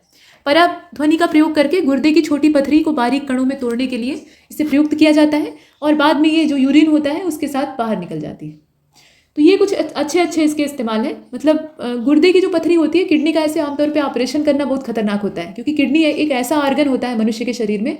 मस्तिष्क और किडनी, इन दोनों के अंदर जैसे मस्तिष्क में न्यूरॉन पाए जाते हैं, वैसे किडनी फंक्शन को अच्छे तरीके से चलाने के लिए उसमें नेफ्रॉन होते हैं। ये दोनों जितने बने रहते हैं उतने ही रहेंगे, अगर नष्ट हो गए तो दोबारा नहीं बनेंगे, जितने हैं वैसे ही रहेंगे। तो इनके साथ समस्या होती है, मतलब ये एक बार जितना डैमेज हो गया उसमें रिपेयरिंग के चांसेस नहीं होते। तो ऐसे में इसका ऑपरेट करके और फिर से इसमें किडनी स्टोन बीनना, तो ये मूर्खता होती है। इसलिए जो डॉक्टर हैं वो प्राय कोशिश करते हैं कि उन्हें छोटे पार्ट में डिवाइड करके शरीर से बाहर कर दिया जाए। तो ये आपने देख लिया। इसके बाद आगे चलते हैं, यहाँ प्रतिध्वनि यानी इको को देख लेते हैं। तो ध्वनि की पुनरावृत्ति जो है, मतलब ध्वनि का परावर्तन होता है, ध्वनि लौट कर आती है, इसी को कहा जाता है इको। हमारे मस्तिष्क में ध्वनि की संवेदना लगभग 0.1 सेकंड तक बनी रहती है और ध्वनि के स्रोत और अवरोधक के बीच की न्यूनतम दूरी 17.2 मीटर होती है। तो ऐसी इको बनती है। किसी परावर्तक वस्तु जैसे कि इमारत अथवा किसी पहाड़ के निकट जोर से ताली बजाने या चिल्लाने पर कुछ समय पश्चात वही ध्वनि फिर से सुनाई देती है और यही जो वापस सुनाई देने वाली ध्वनि है, इसको प्रतिध्वनि कहा जाता है। अब यहाँ पर मैक नंबर को देखिए। तो किसी माध्यम में किसी पिंड की चाल उसी माध्यम में ताप और दाब की उन्हीं परिस्थितियों में ध्वनि के चाल के अनुपात को, मतलब किसी माध्यम में किसी पिंड की चाल और उसी माध्यम में ताप और दाब की वही सेम सिचुएशन है, तो उसमें ध्वनि की चाल, दोनों का अगर हम अनुपात निकाल लें तो उस वस्तु का उस माध्यम में जो मैक संख्या है वो ज्ञात हो जाएगा। ये कांस्टेंट होता है। इसके बाद आप देखिए मात्रक। तो मात्रक यानी ध्वनि का मात्रक, तो ये बेल होता है मोटे तौर पे और डेसिबल में हम इसे नापते हैं, मतलब उसकी जो डेसी की कोटि है उसमें इसे नापते हैं। विश्व स्वास्थ्य संगठन ने किसी नगर के लिए 45 डेसिबल तक की जो ध्वनि है उसको कर्णप्रिय बताया है और मनुष्य के स्वास्थ्य के लिए सुरक्षित बताया है। और इतनी सामान्य और अच्छी ध्वनि तो हमारे घरों के अंदर ही नहीं होती है, इतना ज़्यादा हल्ला गुल्ला मचता है कि इससे कहीं ज़्यादा ऊपर हो जाती है। अब यहाँ ध्वनि की तीव्रता दी हुई है कि किस चीज़ की ध्वनि में या कौन सी चीज़ की आवाज़ में कितना ज़्यादा डेसिबल का पावर होता है। तो यहाँ देखिए फुसफुसाहट, जब मनुष्य फुसफुसाता है तो उसमें भी 15 से 20 डेसिबल की जो ध्वनि है उत्पन्न होती है। साधारण बातचीत में 40 से 60 और लाउड स्पीकर पर अगर आप चिल्ला रहे हैं, भाषणबाजी कर रहे हैं तो 70 से 80। इसके बाद जोरदार बातचीत तो 70 से 80। अभी जो आपको ये लेक्चर दिया जा रहा है उसमें 70 से लेकर 80 डेसिबल के बीच की जो ध्वनि की तीव्रता है वो लगभग उत्पन्न हो रही। मतलब क्या है, ये ध्वनि प्रदूषण है WHO के हिसाब से। इसके बाद आगे चलते हैं। भारी मोटर वाहन और मोटर बाइक इत्यादि जो है उसमें 90 से 95 डेसिबल की ध्वनि उत्पन्न होती है। पत्तों की सरसराहट से ही 20 डेसिबल की जो ध्वनि है वो पैदा हो जाती है और अगर पत्ते पीपल के हों तो और ज़्यादा उत्पन्न होगी, क्योंकि पीपल के पत्तों के जो डंठल होते हैं वो लंबे लंबे होते हैं, तो वो आपस में सटकर तालियां बजाने लगते हैं। मतलब हवा चलेगी तो आपस में टकराने लगते हैं, तो और जोर जोर से फड़फड़ाहट होती। ऑर्केस्ट्रा पूछना ही नहीं, देख लीजिए खुद ही, 100 से लेकर 110, और वो भी जब एक सामान्य ध्वनि में चलेगा तो, और फुल साउंड में चलेगा तो फिर। रॉकेट की जो ध्वनि है वो 160 से 170 होती है, मिसाइल की 180 से 190 होती है, सायरन की 190 से 200 होती है। तो ये सब ध्वनि प्रदूषण की रेंज में आते हैं। इसके बाद आगे बढ़ते हैं। यहाँ पर प्रणोदित दोलन या प्रणोदित दोलन को भी देखेंगे और साथ में जो रेजोनेंस है यानी अनुनाद की घटना होती है उसको देखेंगे, ताकि हम डॉपलर प्रभाव को समझ सकें। तो देखिए, जब किसी निकाय जैसे कि कोई सरल दोलक है या कमानी से लटका हुआ कोई गुटका है तो उसको साम्यावस्था से विस्थापित करके छोड़ दिया जाता है, तो वह अपनी प्राकृतिक आवृत्ति से दोलन करने लगता है। दोलन मतलब अपनी माध्य स्थिति के दोनों ओर वो घूमने लगता है, और इस प्रकार के दोलन जो है ये मुक्त दोलन कहलाते हैं। और सभी मुक्त दोलन सदैव उपस्थित रहने वाले क्षय बलों के कारण अंततः रुक जाते हैं। मतलब उसे रोकने के लिए जो उसमें बल काम करता है, उसकी वजह से उसकी गति एक एक करके धीमी हो जाती है। मतलब उसका जो दोलन का क्षेत्र है वो घटते घटते अंत में वो स्थिर हो जाता है। तथापि कोई बाह्य कारक अगर इन दोलनों को बनाए रखता है तो ऐसे जो दोलन होते हैं उनको प्रणोदित या परिचालित दोलन कहा जाता है। मतलब कोई बाह्य कारक या बाह्य बल लगाकर इन दोलनों को बनाए रखा जाए, मतलब इन्हें खत्म न होने दिया जाए, तो वो जो बाह्य कारक होता है जब इसमें काम करने लगता है तो इस तरह के जो दोलन है इनको प्रणोदित दोलन कहा जाता है। डॉपलर प्रभाव क्या है? तो यह हमारे दैनिक जीवन का अनुभव है कि जब कोई सीटी बजाती हुई तीव्रगामी रेलगाड़ी हमसे दूर जाती है तो उस सीटी के तारत्व अथवा आवृत्ति में कमी होती जाती है। रेलगाड़ी का जो हार्न होता है उसकी बात हो रही है, तो वो जब बजाते हुए हमसे दूर जा रही है तो हमें लगता है कि आवाज़ जो है वो अंत में कम होते होते एक बिंदु तक आते आते गायब हो गई। तो इसका मतलब क्या है कि जब हम तीव्र गति से किसी ध्वनि स्रोत के निकट जाते हैं तो वह सुनाई देने वाली जो ध्वनि है उसका तारत्व वास्तविक तारत्व से ज़्यादा प्रतीत होता है। मतलब कोई चीज़ जो है वो तेज आवाज़ में चिल्ला रही है, मतलब उसका जो पिच है वो बहुत ज़्यादा है और आप उसी की ओर दौड़ लगा रहे हैं तो आपको लगेगा कि वो बहुत ज़ोर ज़ोर से चिल्ला रहा है, मतलब जितना चिल्ला रहा है उससे कहीं ज़्यादा आपको सुनाई देगा। अब ये देखिए, और इसके विपरीत जब कोई प्रेक्षक ध्वनि स्रोत से दूर हटता है तो प्रेक्षित तारत्व ध्वनि स्रोत के वास्तविक तारत्व से कम सुनाई देती। मतलब यही सेम प्रोसेस इसका उल्टा हो जाएगा। अगर आप किसी ध्वनि स्रोत से दूर की ओर भाग रहे हैं तो वो ध्वनि की तीव्रता आपको अपेक्षाकृत कम सुनाई देगी, जितनी तारत्व है उसकी तुलना में कम सुनाई देगी। तो ऑस्ट्रिया के ये फिजिसिस्ट थे और इनका नाम था जोहान्स क्रिश्चियन डॉपलर। इन्होंने सबसे पहले 1842 में, यानी बहुत समय पहले, अपना ये इफेक्ट दिया था जिसका नाम था डॉपलर इफेक्ट। जब प्रकाश का स्रोत देखने वाले से दूर जा रहा होता है तो प्रकाश के लिए डॉपलर प्रभाव को रेड शिफ्ट के रूप में जाना जाता है, और जब प्रकाश का स्रोत देखने वाले के निकट आ रहा है तो इसे ब्लू शिफ्ट कहा जाता है। तो ये रेड शिफ्ट क्या होता है और ब्लू शिफ्ट क्या होता है ये पूछा जाता है, कई बार उलझाने वाले प्रश्न के तौर पे पूछा गया है। तो डॉपलर इफेक्ट के सामान्य एप्लीकेशन तो हम पढ़ लेते हैं, लेकिन ये चीज़ आपको पता होनी चाहिए। जब दूर जाता है तो वहाँ पर रेड शिफ्टिंग होती है और अगर नज़दीक आता है तो वहाँ पर ब्लू शिफ्ट होता है। अब इसके जो एग्जाम्पल है, मतलब एप्लीकेशन आप देख लीजिए। तो अनुप्रयोगों में सबसे पहले तो जो गतिमान पिंड है उनकी आवृत्तियों में डॉपलर प्रभाव के कारण आने वाले अंतर का उपयोग, और इसके अतिरिक्त औषधि विज्ञान, खगोलिकी जैसे जो विभिन्न क्षेत्र हैं उसमें पिंडों का वेग मापने के लिए इसका इस्तेमाल किया जाता है। इसका उपयोग पुलिस यह जांचने के लिए भी करती है कि कोई गाड़ी गति सीमा से अधिक गति में तो नहीं चल रही। हवाई अड्डों पर वायुयानों के मार्गदर्शन के लिए सेना में शत्रुयानों की संसूचना हेतु इस विधि का इस्तेमाल किया जाता है। खगोल भौतिकविद जो है वो तारों की रफ्तार को नापने के लिए भी इसको इस्तेमाल करते हैं। सूर्य की रफ्तार अगर नापनी हो, वो आकाशगंगा की परिक्रमा कर रहा है तो उसकी रफ्तार अगर नापनी हो तो उसके लिए डॉपलर इफेक्ट का इस्तेमाल किया जाएगा। डॉक्टर लोग जो हैं वो हृदय के स्पंदनों और शरीर में रक्त के प्रवाह का अध्ययन करने के लिए इसका इस्तेमाल करते हैं। यहाँ पे पराध्वनि तरंगों का इस्तेमाल करते हैं और सामान्य व्यवहार में इसको सोनोग्राफी कहा जाता है। अब जो पराध्वनिक तरंगें होती हैं वो व्यक्ति के शरीर में प्रवेश करती हैं और इनमें से कुछ परावर्तित हो जाती हैं। रक्त की गति और हृदय के वाल्वों के स्पंदन के विषय में जानकारी देती हैं। भ्रूण के हृदय का स्पंदन भी इसमें शामिल है और हृदय से परावर्तित तरंगों से जो चित्र बनता है उसको इकोकार्डियोग्राम कहा जाता है। ये आपने देखा। अब यहाँ पर वन लाइनर फैक्ट है, इसको देखने की आवश्यकता है। अब इसमें आप देखिए कि वह गति जो स्वयं को दोहराती है उसे आवर्ती गति कहा जाता है। आवर्तन इसमें होता है और एक दोलन अथवा एक चक्र को पूरा करने के लिए आवश्यक समय टी को आवर्तकाल कहा जाता है। यह आवृत्ति से किस प्रकार से संबंधित है तो यहाँ आप देख लीजिए, टी बराबर 1/v, मतलब आवृत्ति बराबर 1/, आवर्तकाल या आवर्तकाल बराबर 1/, आवृत्ति। इसमें से जिसकी गणना आपको करनी है उसके हिसाब से आप सूत्र का इस्तेमाल कर सकते हैं। किसी आवर्ती अथवा दोलनी गति की आवृत्ति उसके द्वारा 1 सेकंड में पूरा किए गए दोलनों की संख्या होती है एक्चुअली, और एसआई मात्रक पद्धति में इसे हर्टज में नापा जाता है। एक हर्टज जो है ये 1 दोलन प्रति सेकंड के बराबर होता है। अब यहाँ आप ये भी देखिए, सरल आवर्त गति एक समान वर्तुल गति के उस वृत्त के व्यास पर प्रक्षेपित होती है जिस पर की गति हो रही है। सरल आवर्त गति को हालांकि हमने पीछे कवर किया है। सरल आवर्त गति किसी कण की वह गति होती है जिसमें कि वह कण, उस पर कोई एक ऐसा बल आरोपित रहता है जो कि कण के विस्थापन के अनुक्रमानुपाती और सदैव गति के केंद्र की ओर उसे निर्दिष्ट रखता है। लघु कोणों में दोलन करते समय जो सरल लोलक होता है उसकी गति सन्निकट जो सरल आवर्त गति है उसके तौर पे देखी जाती है। मतलब वहाँ जो आप आवर्तकाल को निकालने के लिए सूत्र इस्तेमाल करते हैं वो t = 2π√L/g होता है। यहाँ L जो है वो इफेक्टिव लेंथ यानी प्रभावकारी लंबाई होती है, और बाकी जो इसमें है उन्हें आप जानते ही हैं, g और 2π का जो मान है वो रख देंगे। हृदय अपश्रव्य आवृत्ति पर कंपन करता है और इसे सुनने के लिए स्टेथोस्कोप का इस्तेमाल किया जाता है। स्टेथोस्कोप और स्पिग्मोमैनोमीटर आप देखते हैं, सामान्य ये मापक यंत्र हैं जो कि मेडिकल साइंस में यूज़ किए जाते हैं। अब इसके बाद आगे चलते हैं। ये जो स्टेथोस्कोप है ये डॉक्टर लोग अपने गले में ऐसे ही टांगे रहते हैं, इसको सामान्य बोलचाल में आला कहा जाता है। इसके बाद आगे देखते हैं। यहाँ देखिए, सुपरसोनिक बॉडीज़ के बारे में कहा गया है कि इनकी चाल को मैक नंबर में व्यक्त किया जाता है। ये जो पराध्वनिक पिंड होते हैं इनको मैक नंबर में रिप्रेजेंट किया जाता है, और किसी पराध्वनिक यान की जो मैक संख्या है ये पराध्वनिक यान की चाल तथा वातावरण के तापमान पर ध्वनि की चाल के अनुपात के बराबर होती है। 1 डेसिबल जो है ये बेल का 10वां भाग होता है, मतलब एक बेल में 10 डेसिबल होते हैं। और जब किसी बंद हाल में ध्वनि उत्पन्न की जाती है, मतलब कोई बड़ा सा बंद कमरा है उसमें आप ध्वनि उत्पन्न कर रहे हैं, तो हाल की दीवारों और छत से क्रमिक परावर्तन के परिणाम स्वरूप स्रोत के बंद हो जाने पर भी हाल में कुछ समय तक ध्वनि बनी रहती है। और ये जो घटना है इसको रिवर्ब्रेशन यानी अनुरणन कहा जाता है। तो इससे बचने के लिए जो थिएटर वगैरह होते हैं वहाँ पर जो संरचनाएं हैं, मतलब जो इंफ्रास्ट्रक्चर है उसको इसी हिसाब से बनाया जाता है। ध्वनि के संचरण के लिए किसी न किसी माध्यम की आवश्यकता होती है और निर्वात यानी वैक्यूम के माध्यम की अनुपस्थिति के कारण, मतलब वैक्यूम जो है वहाँ कोई माध्यम है ही नहीं है, निर्वात का मतलब यही है, तो ऐसे में ध्वनि तरंगें जो है वो नहीं चल सकती।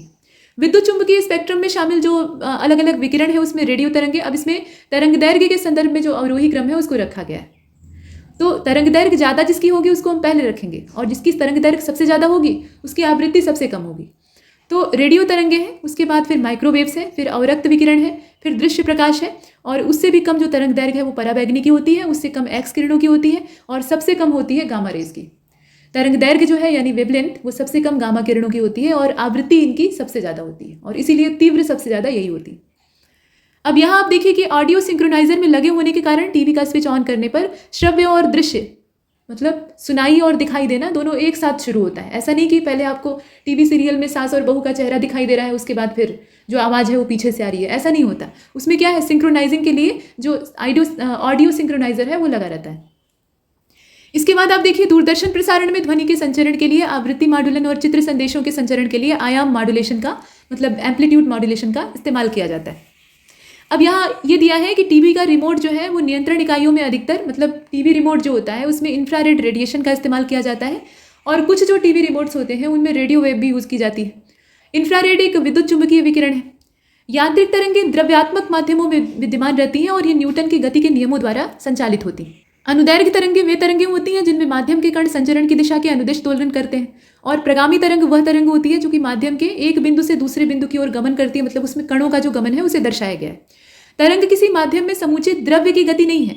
पवन वायु में ध्वनि तरंग से भिन्न होती है और पवन में एक स्थान से दूसरे स्थान तक वायु की गति सम्मिलित होती है। ध्वनि तरंग में वायु की परतों का संपीड़न और विरलन जो है उसे हम देखते हैं। तरंग में एक स्थान से दूसरे स्थान तक ऊर्जा स्थानांतरित होती है, द्रव्य का स्थानांतरण नहीं होता है। और किसी यांत्रिक तरंग में माध्यम के निकटवर्ती दोलनी भागों के बीच में आद्योपांत यानी शुरू से लेकर अंत तक जो प्रत्यास्थ बल होते हैं यानी इलास्टिक फोर्सेज होते हैं उनके युग्मन के कारण ऊर्जा का स्थानांतरण होता है। तो ये कुछ फुटकर फैक्ट थे जिन्हें कि हम तरंग के संदर्भ में देख रहे थे। इलेक्ट्रोस्टैटिक्स यानी स्थिर विद्युत जो है उसको देख लेते हैं।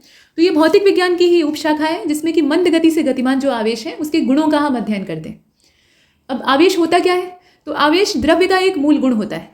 ये द्रव्य को अलग करने का विरोध करता है। कहने का मतलब ये है कि कोई भी द्रव्य यानी जो कोई भी पदार्थ है वो छोटे छोटे कणों से मिलकर बना होता है और ये कण आपस में सट कर रहते हैं। इसके पीछे आवेश ही उत्तरदायी होता है। इनके बीच में आकर्षण वही पैदा करता है, क्योंकि कुछ जो आवेश हैं वो एक जैसे होते हैं, कुछ उनके अपोजिट होते हैं, तो इनमें विपरीत के प्रति जो आकर्षण है वो काम करता है। एक वस्तु को दूसरी वस्तु से रगड़ने पर उसमें अन्य पदार्थों को आकर्षित करने का गुण आ जाता है और ऐसी स्थिति जो है इसमें हम कहते हैं कि वो वस्तु जो है वो आवेशित हो गई। फ्रैंकलिन अर्थात स्थिर विद्युत क्षेत्र जो है, इसमें ये दिया हुआ है कि स्थिर विद्युत क्षेत्र के लिए आवेश की सबसे छोटी इकाई जो है उसको फ्रैंकलिन कहा जाता है और फैराडे जो है वो सबसे बड़ी इकाई। तो आवेश को नापने की सबसे छोटी इकाई फ्रैंकलिन है, सबसे बड़ी इकाई जो है वो फैराडे। एक फैराडे में 96,500 कूलाम होता है। विद्युत धारा की परिभाषा देख लेते हैं। तो किसी चालक में विद्युत आवेश के प्रवाह की जो दर है उसको विद्युत धारा कहा जाता है। विद्युत धारा I बराबर आवेश Q बटे समय T। आवेश का मान Q और समय का मान T। धारा के प्रवाह की दिशा सदैव इलेक्ट्रॉन के प्रवाह की विपरीत दिशा होती है और विद्युत धारा का मात्रक एम्पियर होता है। 1 ampere is equal to 1 coulomb per second. 1 coulomb प्रति सेकंड के बराबर होता है और यह एक अदिश राशि है। नेक्स्ट, धनात्मक आवेश के प्रवाह की दिशा ही विद्युत धारा की दिशा मानी जाती है। अब स्पष्ट है कि विद्युत धारा की दिशा ऋणावेशित इलेक्ट्रॉन की दिशा के जस्ट अपोजिट होती है। विद्युत धारा के प्रकार क्या होते हैं, तो विद्युत धारा मूल रूप से 2 प्रकार की होती है। एक तो दिष्ट धारा होती है, दूसरी प्रत्यावर्ती धारा होती है। तो दिष्ट धारा का मतलब यह है कि यदि किसी परिपथ में धारा एक ही दिशा में चलती है, मतलब एक दिशीय चलती है, तो उसे दिष्ट धारा कहा जाता है। और बैटरी इत्यादि से प्राप्त धारा जो है वो दिष्ट धारा यानी डीसी करंट होती है, डायरेक्ट करंट जिसको कहा जाता है। और अल्टरनेटिव करंट यानी जो प्रत्यावर्ती धारा है, एसी करंट जिसे आप कहते हैं, इसमें मान मतलब धारा का जो मान है वो दिशा और समय के साथ साथ आवर्ती रूप में परिवर्तित होता है।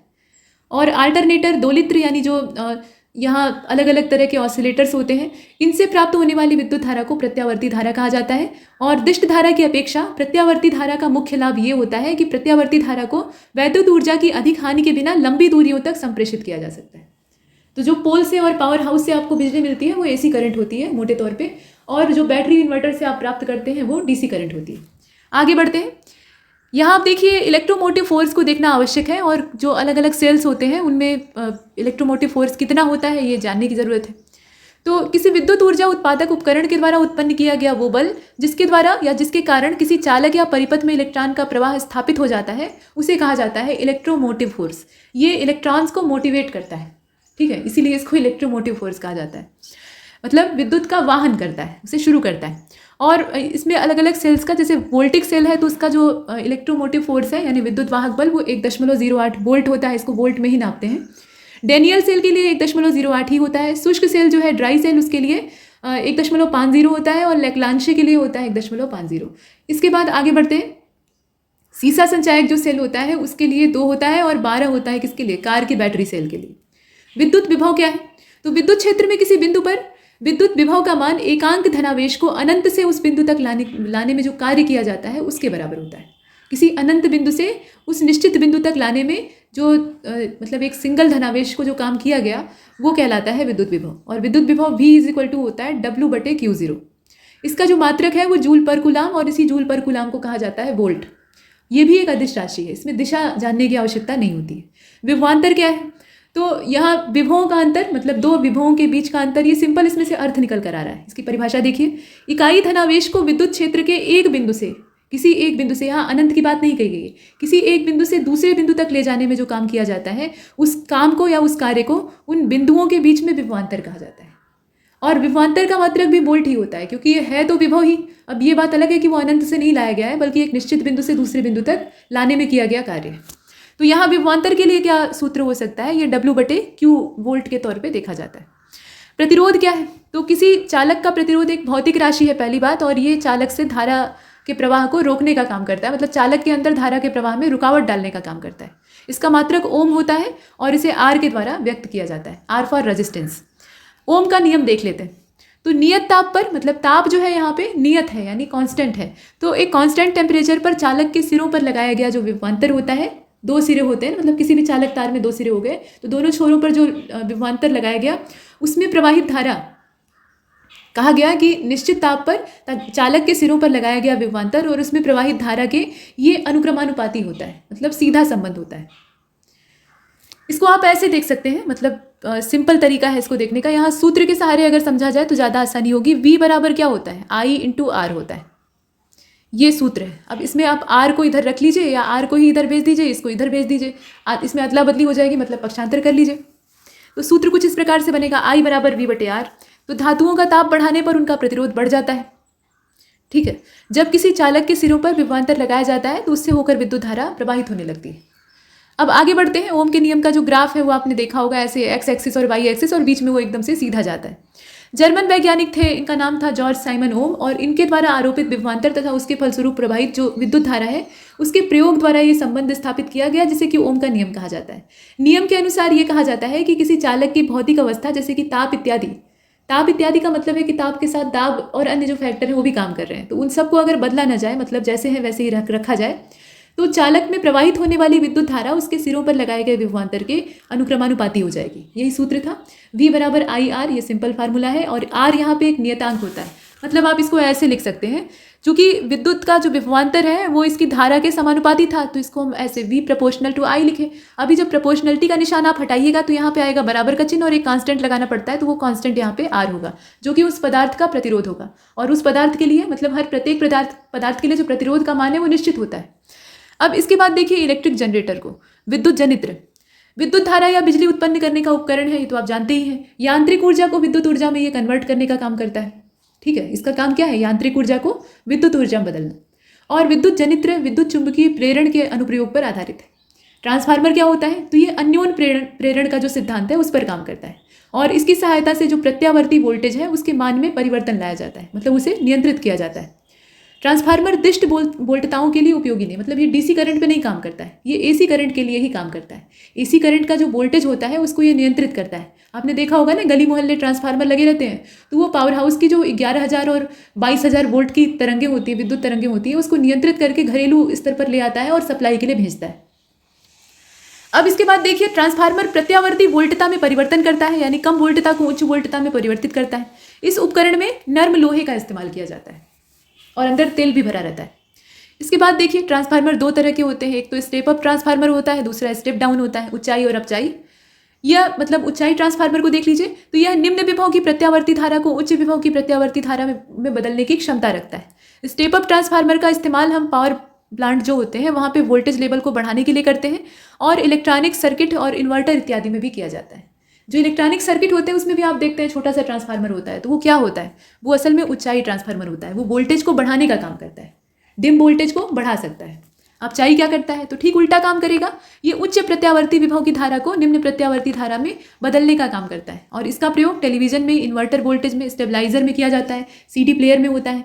इसके अलावा जो पावर उत्पादक स्टेशन होते हैं वहाँ तो होगा ही, और डोरबेल में भी यूज़ होता है, एक्सरे ट्यूब में भी यूज़ होता है, सेल फोन का जो एडाप्टर होता है, चार्जर होता है, उसमें भी इसका इस्तेमाल किया जाता है। यहाँ जो चित्र बना है ना, ये आप देख रहे हैं, ये इलेक्ट्रिक मोटर का चित्र है जो कि नीचे दिया हुआ है। ये ट्रांसफार्मर से इसका कोई दूर दूर तक संबंध नहीं है। तो नीचे विद्युत मोटर को देख लीजिए। विद्युत मोटर एक ऐसी युक्ति होती है जो कि विद्युत ऊर्जा को यांत्रिक ऊर्जा में बदलती है। पीछे हमने देखा था जनरेटर को, तो जनरेटर क्या कर रहा था, वो यांत्रिक ऊर्जा को विद्युत ऊर्जा में बदल रहा था। विद्युत मोटर जो है वो ठीक रिवर्स काम करता है, ये इलेक्ट्रिक एनर्जी को मैकेनिकल एनर्जी जो होती है उसमें कन्वर्ट करता है।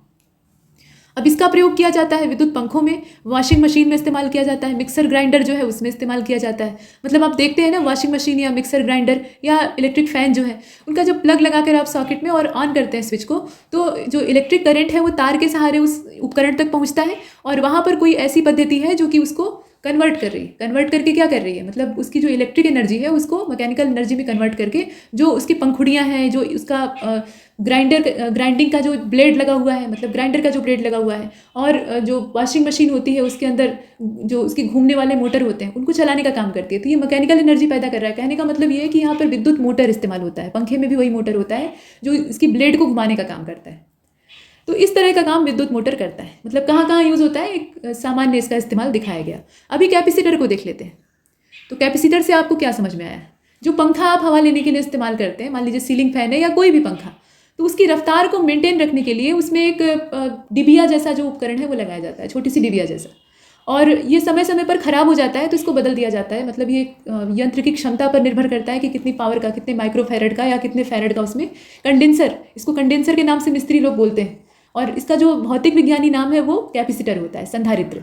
अगर आप इलेक्ट्रिशियन से कह दीजिए कि संधारित्र ले आकर मेरे इस पंखे के अंदर लगा दीजिए, तो शायद ना समझ पाए। उसको बताइए कि कंडेंसर लगाना है, तो वो समझ जाएगा। अब यहाँ आप देखें कि संधारित्र एक ऐसा समायोजन होता है जिसमें कि चालकों की आकृति या आकार में परिवर्तन किए बिना, मतलब जो चालक है उसका शेप और साइज बदलने की ज़रूरत नहीं है, लेकिन उसमें आवेश की मात्रा को हम संचारित कर सकते हैं। मतलब पर्याप्त मात्रा में आवेश उसमें संचारित हो सकता है। तो पता लगा कि आपका जो पंखा है उसकी कैपेसिटी कम है, और उसमें आप ले आकर 3 माइक्रोफैरड का जो कंडेंसर है उसको चिपका दीजिए, तो पता लगेगा कि पंखा कुछ समय तक तो एकदम हेलीकॉप्टर वाले पंखे की तरह चलेगा, लेकिन उसके बाद वो जल जाएगा। उसका मोटर उसके हिसाब से बर्दाश्त नहीं, मतलब उतना आवेश बर्दाश्त नहीं कर पाएगा। तो पंखे की कैपेसिटी पर रहता है। अब यहाँ आप देखिए कि संधारित्र की धारिता यानी कैपेसिटेंस जो होता है वो क्या होता है इसका। तो संधारित्र की प्लेटों पर आवेश यानी Q और उसके मध्य विभवांतर यानी V, इसके अनुपात के वो तुल्य होता है। माने C बराबर सीधा सीधा Q/V। Q यहाँ पर क्या है, प्लेटों पर लगने वाला आवेश है, और V जो है वो इनके बीच का विभवांतर है। अब यहाँ भी वन लाइनर डाटा आ गया, तो ये वन लाइनर फैक्ट काफ़ी बेनिफिशियल है, इन्हें देख लीजिएगा। कम वोल्टेज पर काम करने वाला विद्युत मोटर प्रायः जल जाता है। क्यों? क्योंकि वे अधिक विद्युत धारा खींचने लगते हैं, और वोल्टेज की ये प्रतिलोमानुपाती होता है, तो जब ज़्यादा विद्युत धारा खींचेंगे तो जलेंगे है ही। तड़ित चालक एक माफ कीजिएगा, एक धातु यानी तांबा से प्रायः बनाया जाता है। तो उसकी एक चालक छड़ होती है जो कि ऊंचे भवनों के शीर्ष पर लगाई जाती है, और आकाशीय बिजली से ये उनकी रक्षा करती है। तड़ित चालक का ऊपरी सिरा नुकीला होता है, और इसे भवनों के सबसे जो ऊपरी हिस्सा होता है उसमें जड़ दिया जाता है। निकेल कैडमियम बैटरी एक प्रकार की रिचार्जेबल बैटरी है जिसमें कि निकेल हाइड्रोक्साइड और कैडमियम इलेक्ट्रोड के रूप में इस्तेमाल होता है। जबकि पोटेशियम हाइड्रोक्साइड क्षारीय विद्युत अपघट्य होता है और इसका प्रयोग कैलकुलेटर, कार्डलेस इलेक्ट्रॉनिक उपकरण, ट्रांजिस्टर इत्यादि में होता है। टंगस्टन नामक धातु का प्रयोग विद्युत बल्बों की रोशनी उत्पन्न मतलब विद्युत बल्बों में रोशनी उत्पन्न करने के लिए किया जाता है। जो फिलामेंट होते हैं वो बनते हैं इससे। और ऐसा क्यों किया जाता है? क्योंकि वो तब तो होता है ना विद्युत बल्ब, उसके अंदर जब मतलब इलेक्ट्रिक आवेश अंदर प्रवेश करता है तो वो जलता है, उसके अंदर रोशनी उत्पन्न होती है। तो गर्मी इतनी ज़्यादा है, उसको अगर सामान्य धातु आप लगा दीजिएगा ऐसे सामान्य गलनांक वाली, तो वो पिघल नहीं जाएगा, ऐसा नहीं होता उसमें। तो वो टंगस्टन के तंतु होते हैं। टंगस्टन यानी वॉल्फ्राम, इसका W से सिंबल जो हम लोग डिनोट करते हैं पीरियोडिक टेबल में, उसका गलनांक बहुत ऊंचा होता है, मतलब 3422 डिग्री सेल्सियस होता है और क्वथनांक तो और भी ज़्यादा होता है, 5555 डिग्री सेल्सियस। इसीलिए स्टील को भी और ज़्यादा ड्यूरेबल बनाने के लिए उसमें टंगस्टन का मिक्सचर मिला देते हैं, तो वो बन जाता है टंगस्टन स्टील। वो बहुत ज़्यादा बेजोड़ मजबूत होता है। फिलहाल यहाँ पे बल्ब के फिलामेंट में टंगस्टन के जो तंतु होते हैं वही इस्तेमाल होते हैं। 3 पिन वाला जो प्लग होता है, 3 पिन जो प्लग होते हैं, उसमें सजीव फेज जो है वो होता है और एक न्यूट्रल फेज होता है। मतलब 2 जो है ना उसमें वो प्लस माइनस वाले होते हैं और एक जो उसमें तीसरा होता है वो न्यूट्रल होता है। वो अर्थ और ग्राउंड से मतलब आधार सिरे से जोड़ने के लिए होता है। अब दोनों साथ रहने वाले सिरों में फेज और उदासीन तारों को जोड़ा जाता है, अर्थात तीसरी और लंबी पिन में अर्थिंग करते हैं। तो वो तीसरा वाला क्या है? वो अर्थिंग होता है। अगर आप उसको निकाल भी दीजिए ना, मतलब जो 3 पिन वाला प्लग होता है उसमें से आप तीसरे पिन को जो ऊपर वाला रहता है उसको निकाल दीजिए तो भी वो चलेगा, लेकिन उसकी अर्थिंग खत्म हो जाएगी। अब इसके बाद आगे देखिए, एक साधारणतः विद्युत के बल्ब का अपेक्षाकृत जो जीवन है वो अल्प होता है, क्योंकि फिलामेंट तार हमेशा एक समान नहीं होता और बल्ब पूर्ण रूप से निर्वातित नहीं किया जा सकता है। ये कहा जाता है कि बल्ब जो है उसमें निर्वात की स्थिति है और कुछ अक्रिय गैसों को भर दिया गया है, लेकिन वो पूर्ण रूप से निर्वातित नहीं होता है। तो वो जो उसके अंदर मौजूद वायु होती है वो फिलामेंट को डिस्टर्ब करती है। फिलामेंट के सहायक तार उच्च ताप पर पिघल जाते हैं, क्योंकि फिलामेंट तो टंगस्टन का बना है, लेकिन उसका सहयोग करने वाले जो तार हैं वो ज़्यादा टेम्परेचर में क्या होगा? पिघल जाएंगे, क्योंकि वो टंगस्टन के बने नहीं। और पावर ग्रिड के सामान्य संचालन के लिए हमारे देश में 50 हर्ट्ज की आवृत्ति पर विद्युत ट्रांसमीटर निर्धारित है और इसमें 0.5 हर्ट्ज तक की कमी या वृद्धि जो है वो मान्य है। इससे कम या ज़्यादा होने पर ग्रिड फेल हो जाती है। और विद्युत का बिल जो है ये किलोवाट घंटे यानी किलोवाट पर हावर के तौर पे आता है। आप अपने जो इलेक्ट्रिसिटी का बिल है उसको देखिएगा, किलोवाट पर घंटा, मतलब 1 घंटे में 1000 वाट व्यय की गई जो विद्युत ऊर्जा है उसके आधार पर इसे नापा जाता है। ये आपने देखा। अब यहाँ पर आप देखिए रेक्टिफायर को। तो रेक्टिफायर एक वैद्युत युक्ति है यानी इलेक्ट्रिकल डिवाइस है जो कि प्रत्यावर्ती धारा या अल्टरनेटिंग करंट को दिष्ट धारा यानी डायरेक्ट करंट में परिवर्तित करती है। और बैटरी को चार्ज करने के लिए डीसी धारा का इस्तेमाल किया जाता है और इसके लिए प्रयुक्त जो चार्जर है, जैसे कि मोबाइल का चार्जर है, इस तरह के जो होते हैं उसमें रेक्टिफायर एसी को डीसी में कन्वर्ट करता है। तो ये काम है। अब यहाँ विद्युत चालकता को देख लेते हैं। तो पदार्थों द्वारा विद्युत धारा को संचारित करने की जो क्षमता है उसको जब मापा जाता है तो ये जो माप होती है ना, इसी को कहते हैं इलेक्ट्रिकल कंडक्टिविटी यानी विद्युत चालकता, या इसी को कहते हैं विशिष्ट चालकता यानी स्पेसिफिक कंडक्टेंस। आंकिक रूप से धारा घनत्व विद्युत क्षेत्र की तीव्रता के अनुपात के साथ अगर मिल जाता है तो ये चालकता कहलाता है। इसे सिग्मा से व्यक्त करते हैं। यहाँ आप देख रहे हैं इसका सिंबल, ये स्मॉल सिग्मा है, कैपिटल वाला ऐसे होता है। अर्थात विद्युत चालकता के व्युत्क्रम यानी रेसिप्रोकल राशि को विद्युत प्रतिरोधकता अर्थात रो से डिनोट किया जाता है। ये जो सिंबल आप देख रहे हैं ये रो का है, जिसकी एसआई इकाई जो है वो सीमेंस पर मीटर होती है। सीमेंस पर मीटर होती है। यहाँ एस जो है वो सीमेंस को व्यक्त कर रहा है, ध्यान दीजिएगा। ये सब जो इस तरह के मात्रक होते हैं ना, पूछे जाते हैं कभी कभी। विद्युत चालकता के आधार पे पदार्थों को कुचालक, अर्धचालक, सुचालक इस तरह की श्रेणियों में विभाजित किया गया है और कुछ पदार्थ जो है वो अतिचालक भी होते हैं। इनका अपना अपना महत्व और इस्तेमाल होता है। नेक्स्ट आगे नाभिकीय भौतिकी और रेडियो एक्टिविता को देख लेते हैं। तो न्यूक्लियर फिजन यानी नाभिकीय विखंडन, इसको पहले देखेंगे और उसके बाद न्यूक्लियर फ्यूजन यानी नाभिकीय संलयन को देखेंगे। नाभिकीय अभिक्रिया मुख्य रूप से 2 प्रकार की होती है। किसी भारी नाभिक के 2 या 2 से अधिक छोटे छोटे नाभिक में टूटने की जो प्रक्रिया है इसको कहा जाता है नाभिकीय विखंडन यानी नाभिकीय बिखरना, नाभिक का बिखरना, इसको सरल तौर पे आप कह सकते हैं। नाभिकीय विखंडन की घटना में विखंडित नाभिकों का कुल द्रव्यमान जो है वो बड़े वाले नाभिक के कुल द्रव्यमान के बराबर नहीं होता है, थोड़ा सा कम हो जाता है। तो ये जो द्रव्यमान की यहाँ पे कमी होती है, माने द्रव्यमान का नुकसान यानी उसकी क्षति होती है, ये ऊर्जा के रूप में तब्दील हो जाता है। द्रव्यमान कभी नष्ट नहीं होता है, लेकिन वो ऊर्जा के रूप में परिवर्तित जरूर हो सकता है। तो इसीलिए उसका जब रूपांतरण होता है तो बेहिसाब ऊर्जा मुक्त होती है और यही है न्यूक्लियर रेडिएशन। और यही रेडिएशन जो है ये विनाशकारी भी होता है और इससे हम ऊर्जा भी प्राप्त कर सकते हैं, जैसा हम इसका इस्तेमाल करना चाहें। अब इसके बाद आगे चलते हैं। जब किसी तत्व के परमाणुओं पर न्यूट्रॉनों की बमबारी की जाती है, पर मतलब तत्व है तो उसका परमाणु अपने आप विखंडित इस प्रकार से नहीं होगा। हालांकि जो रेडियो एक्टिव पदार्थ होते हैं उनके नाभिक में खुद ही किरणें उत्सर्जित करने की क्षमता होती है, मतलब रेडियो एक्टिव जो रेडिएशन है वो उनके अंदर से निकलता रहता है। लेकिन ये जो नाभिकीय अभिक्रिया है, मतलब नाभिकीय विखंडन की प्रक्रिया है, इसको शुरू करने के लिए हमें पहले कुछ करना पड़ेगा। तो यहाँ न्यूट्रॉनों की बमबारी की जाती है परमाणुओं के ऊपर, जो कि साधारणतः परमाणु के नाभिक का कृत्रिम विघटन करके उसमें से हल्के कण जैसे कि अल्फा, बीटा, प्रोटॉन इत्यादि उत्सर्जित करवाने का क्षमता रखती है। कभी कभी न्यूट्रॉन जो है वो नाभिक द्वारा अवशोषित होकर नाभिक को उसके एक भारी आइसोटोप में तब्दील कर देता है और गामा फोटॉन के रूप में ऊर्जा उत्सर्जित होती है। मतलब कभी कभी क्या करते हैं वैज्ञानिक जो है वो प्रयोगशाला में बैठकर प्रयोग कर रहे होते हैं, तो ऐसे में ही कुछ कृत्रिम जो रेडियो एक्टिव तत्व है ना, उनकी खोज हो जाती है। इसी तरह की अवस्था में असावधानी जब प्रयोग में होती है तो बहुत सारी नई चीज़ें उस समय सामने आती हैं। ये ठीक है कि जो मेन एक्सपेरिमेंट वो कर रहे थे वो असफल हो गया, लेकिन वो कुछ नया ही खोज निकालते हैं। तो वो कर क्या रहे होते हैं, एक मूल रेडियो एक्टिव पदार्थ के नाभिक को तोड़ने का प्रयास कर रहे थे और इसके लिए वो उस पर न्यूट्रॉनों की बमबारी कर रहे थे। और हुआ क्या कि नाभिक जो है वो ज़्यादा तगड़ा सिद्ध हुआ और न्यूट्रॉन को अपनी ओर खींच लिया, मतलब न्यूट्रॉन उसके अंदर सबमर्ज हो गया और इस प्रकार से एक भारी, मतलब जो पहले से नाभिक था उसका एक नया आइसोटोप तैयार हो गया। तो ये कृत्रिम रेडियो एक्टिव पदार्थ होते हैं जो कि बनाए जाते हैं, मतलब ये ह्यूमन मेड होते हैं। नाभिकीय विखंडन वो प्रक्रिया है जिसमें कि एक भारी नाभिक एक न्यूट्रॉन को ग्रहण करके अपने तुलनीय द्रव्यमान के दो हल्के नाभिकों में विघटित हो जाता है। दो या दो से अधिक नाभिकों में भी टूट सकता है। और ये जो प्रक्रिया है इसको कुछ तीव्र न्यूट्रॉनों और विखंडन खंडों की गतिज ऊर्जा के रूप में ऊर्जा की विशाल मात्रा प्राप्त होती है। और यह प्रक्रिया जो है ये परमाणु बम और नाभिकीय रिएक्टर का आधार होती है। परमाणु बम में ये अनियंत्रित होती है, नाभिकीय रिएक्टर में यही संतुलन की अवस्था में होती है। नाभिकीय विखंडन का सबसे महत्वपूर्ण तथ्य ये होता है कि इसमें बहुत ज़्यादा ऊर्जा मुक्त होती है और इसी को कहा जाता है नाभिकीय ऊर्जा। 1 ग्राम यूरेनियम अगर विखंडित होता है, समझ लीजिए 1 ग्राम बहुत बड़ी चीज़ नहीं होती है, ठीक है, 1 ग्राम मतलब बहुत थोड़ी सी मात्रा को कहा जा सकता है। तो इतने यूरेनियम का अगर विखंडन होता है तो 5 × 10⁻23 मेगा इलेक्ट्रॉन वोल्ट ऊर्जा उत्पन्न होती है। मतलब आप समझ लीजिए कितनी ज़्यादा एनर्जी है। 5 × 10⁻23 माने 5 को लिख लीजिए, उसके आगे ऐसे ऐसे करके 23 जीरो लगा लीजिए, उतने मेगा इलेक्ट्रॉन वोल्ट जो एनर्जी है वो यहाँ से रिलीज हो रही है। तो इतनी ऊर्जा जो है ये 20 टन TNT यानी ट्राई नाइट्रो टॉलुइन में जो विस्फोट किया जाएगा उसके इक्वल है। तो इससे आप अंदाज़ा लगा सकते हैं कि जो न्यूक्लियर विस्फोट होते हैं, माने न्यूक्लियर बम होते हैं, उनको जब विस्फोटित किया जाता है तो उससे कितनी ज़्यादा एनर्जी और कितनी ज़्यादा ऊष्मा निकलती है, तभी तो इतने विनाशकारी होते हैं। अब परमाणु बम को यहाँ देख लेते हैं। तो परमाणु बम यानी एटम बम जो है, इसमें नाभिकीय जो श्रृंखला अभिक्रिया है वो एक बार शुरू हो जाती है और उसी के परिणाम स्वरूप नाभिकों का विखंडन चलता रहता है। नहीं तो ऐसे तो होता तो फिर आप देखते कि एक बड़े नाभिक को 2 हल्के नाभिकों में या 2 से अधिक हल्के नाभिकों में तोड़ दिया गया, काम वहीं पर खत्म हो गया, जो ऊर्जा रिलीज हुई वो एक बार में हो गई। लेकिन ऐसा नहीं होता है, वो चेन रिएक्शन के तौर पर आगे बढ़ता जाता है। मतलब वो जो टूटे हुए नाभिक हैं वो और छोटे नाभिकों में टूटेंगे, वो तब तक विखंडित होते रहेंगे जब तक कि ये चेन रिएक्शन चालू रहेगा, मतलब इन्हें प्रेरित किया जाता रहेगा। तो ये प्रक्रिया जो है ये परमाणु बम के अंदर भी होती है और न्यूक्लियर रिएक्टर में भी होती है। बस यही है कि वहाँ पर अतिरिक्त न्यूट्रॉन जो है वो सोख लिए जाते हैं, तो इससे उसकी जो स्थिति है वो नियंत्रित रहती है। अब परमाणु बम में यूरेनियम 235 या प्लूटोनियम के 2 टुकड़े एक सघन यानी डेंस जो आवरण होता है उसमें अलग अलग रखे जाते हैं।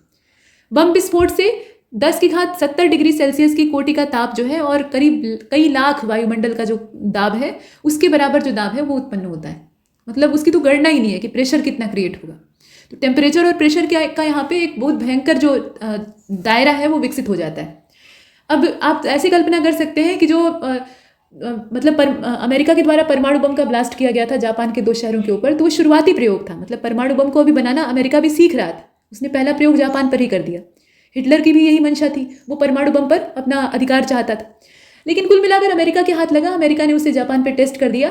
तो वो शुरुआती दौर था, तो उस समय वो बम उतना ज़्यादा भी पावरफुल नहीं था जितने कि आजकल के हैं। आजकल के जो न्यूक्लियर बम है उनकी पावर का पूछना ही नहीं है, लेकिन तब भी उसने इतना भयंकर विनाश फैलाया। मतलब इतना ज़्यादा तापमान वहाँ पैदा हुआ उस क्षेत्र में कि दूर दूर मतलब कई 100 कोस की दूरी पर जो सब्जी के खेत लगे हुए थे उसमें सब्जियाँ ऐसे पक गई, मतलब ऐसी उबली हुई दिखाई देने लगी जैसे उनको किसी बड़े भगोने में डालकर बहुत देर तक पकाया गया। ये कई मील दूर की बात, तो मीलों दूर तक इसका असर, मतलब कई किलोमीटर दूर तक इसका असर फैलता है।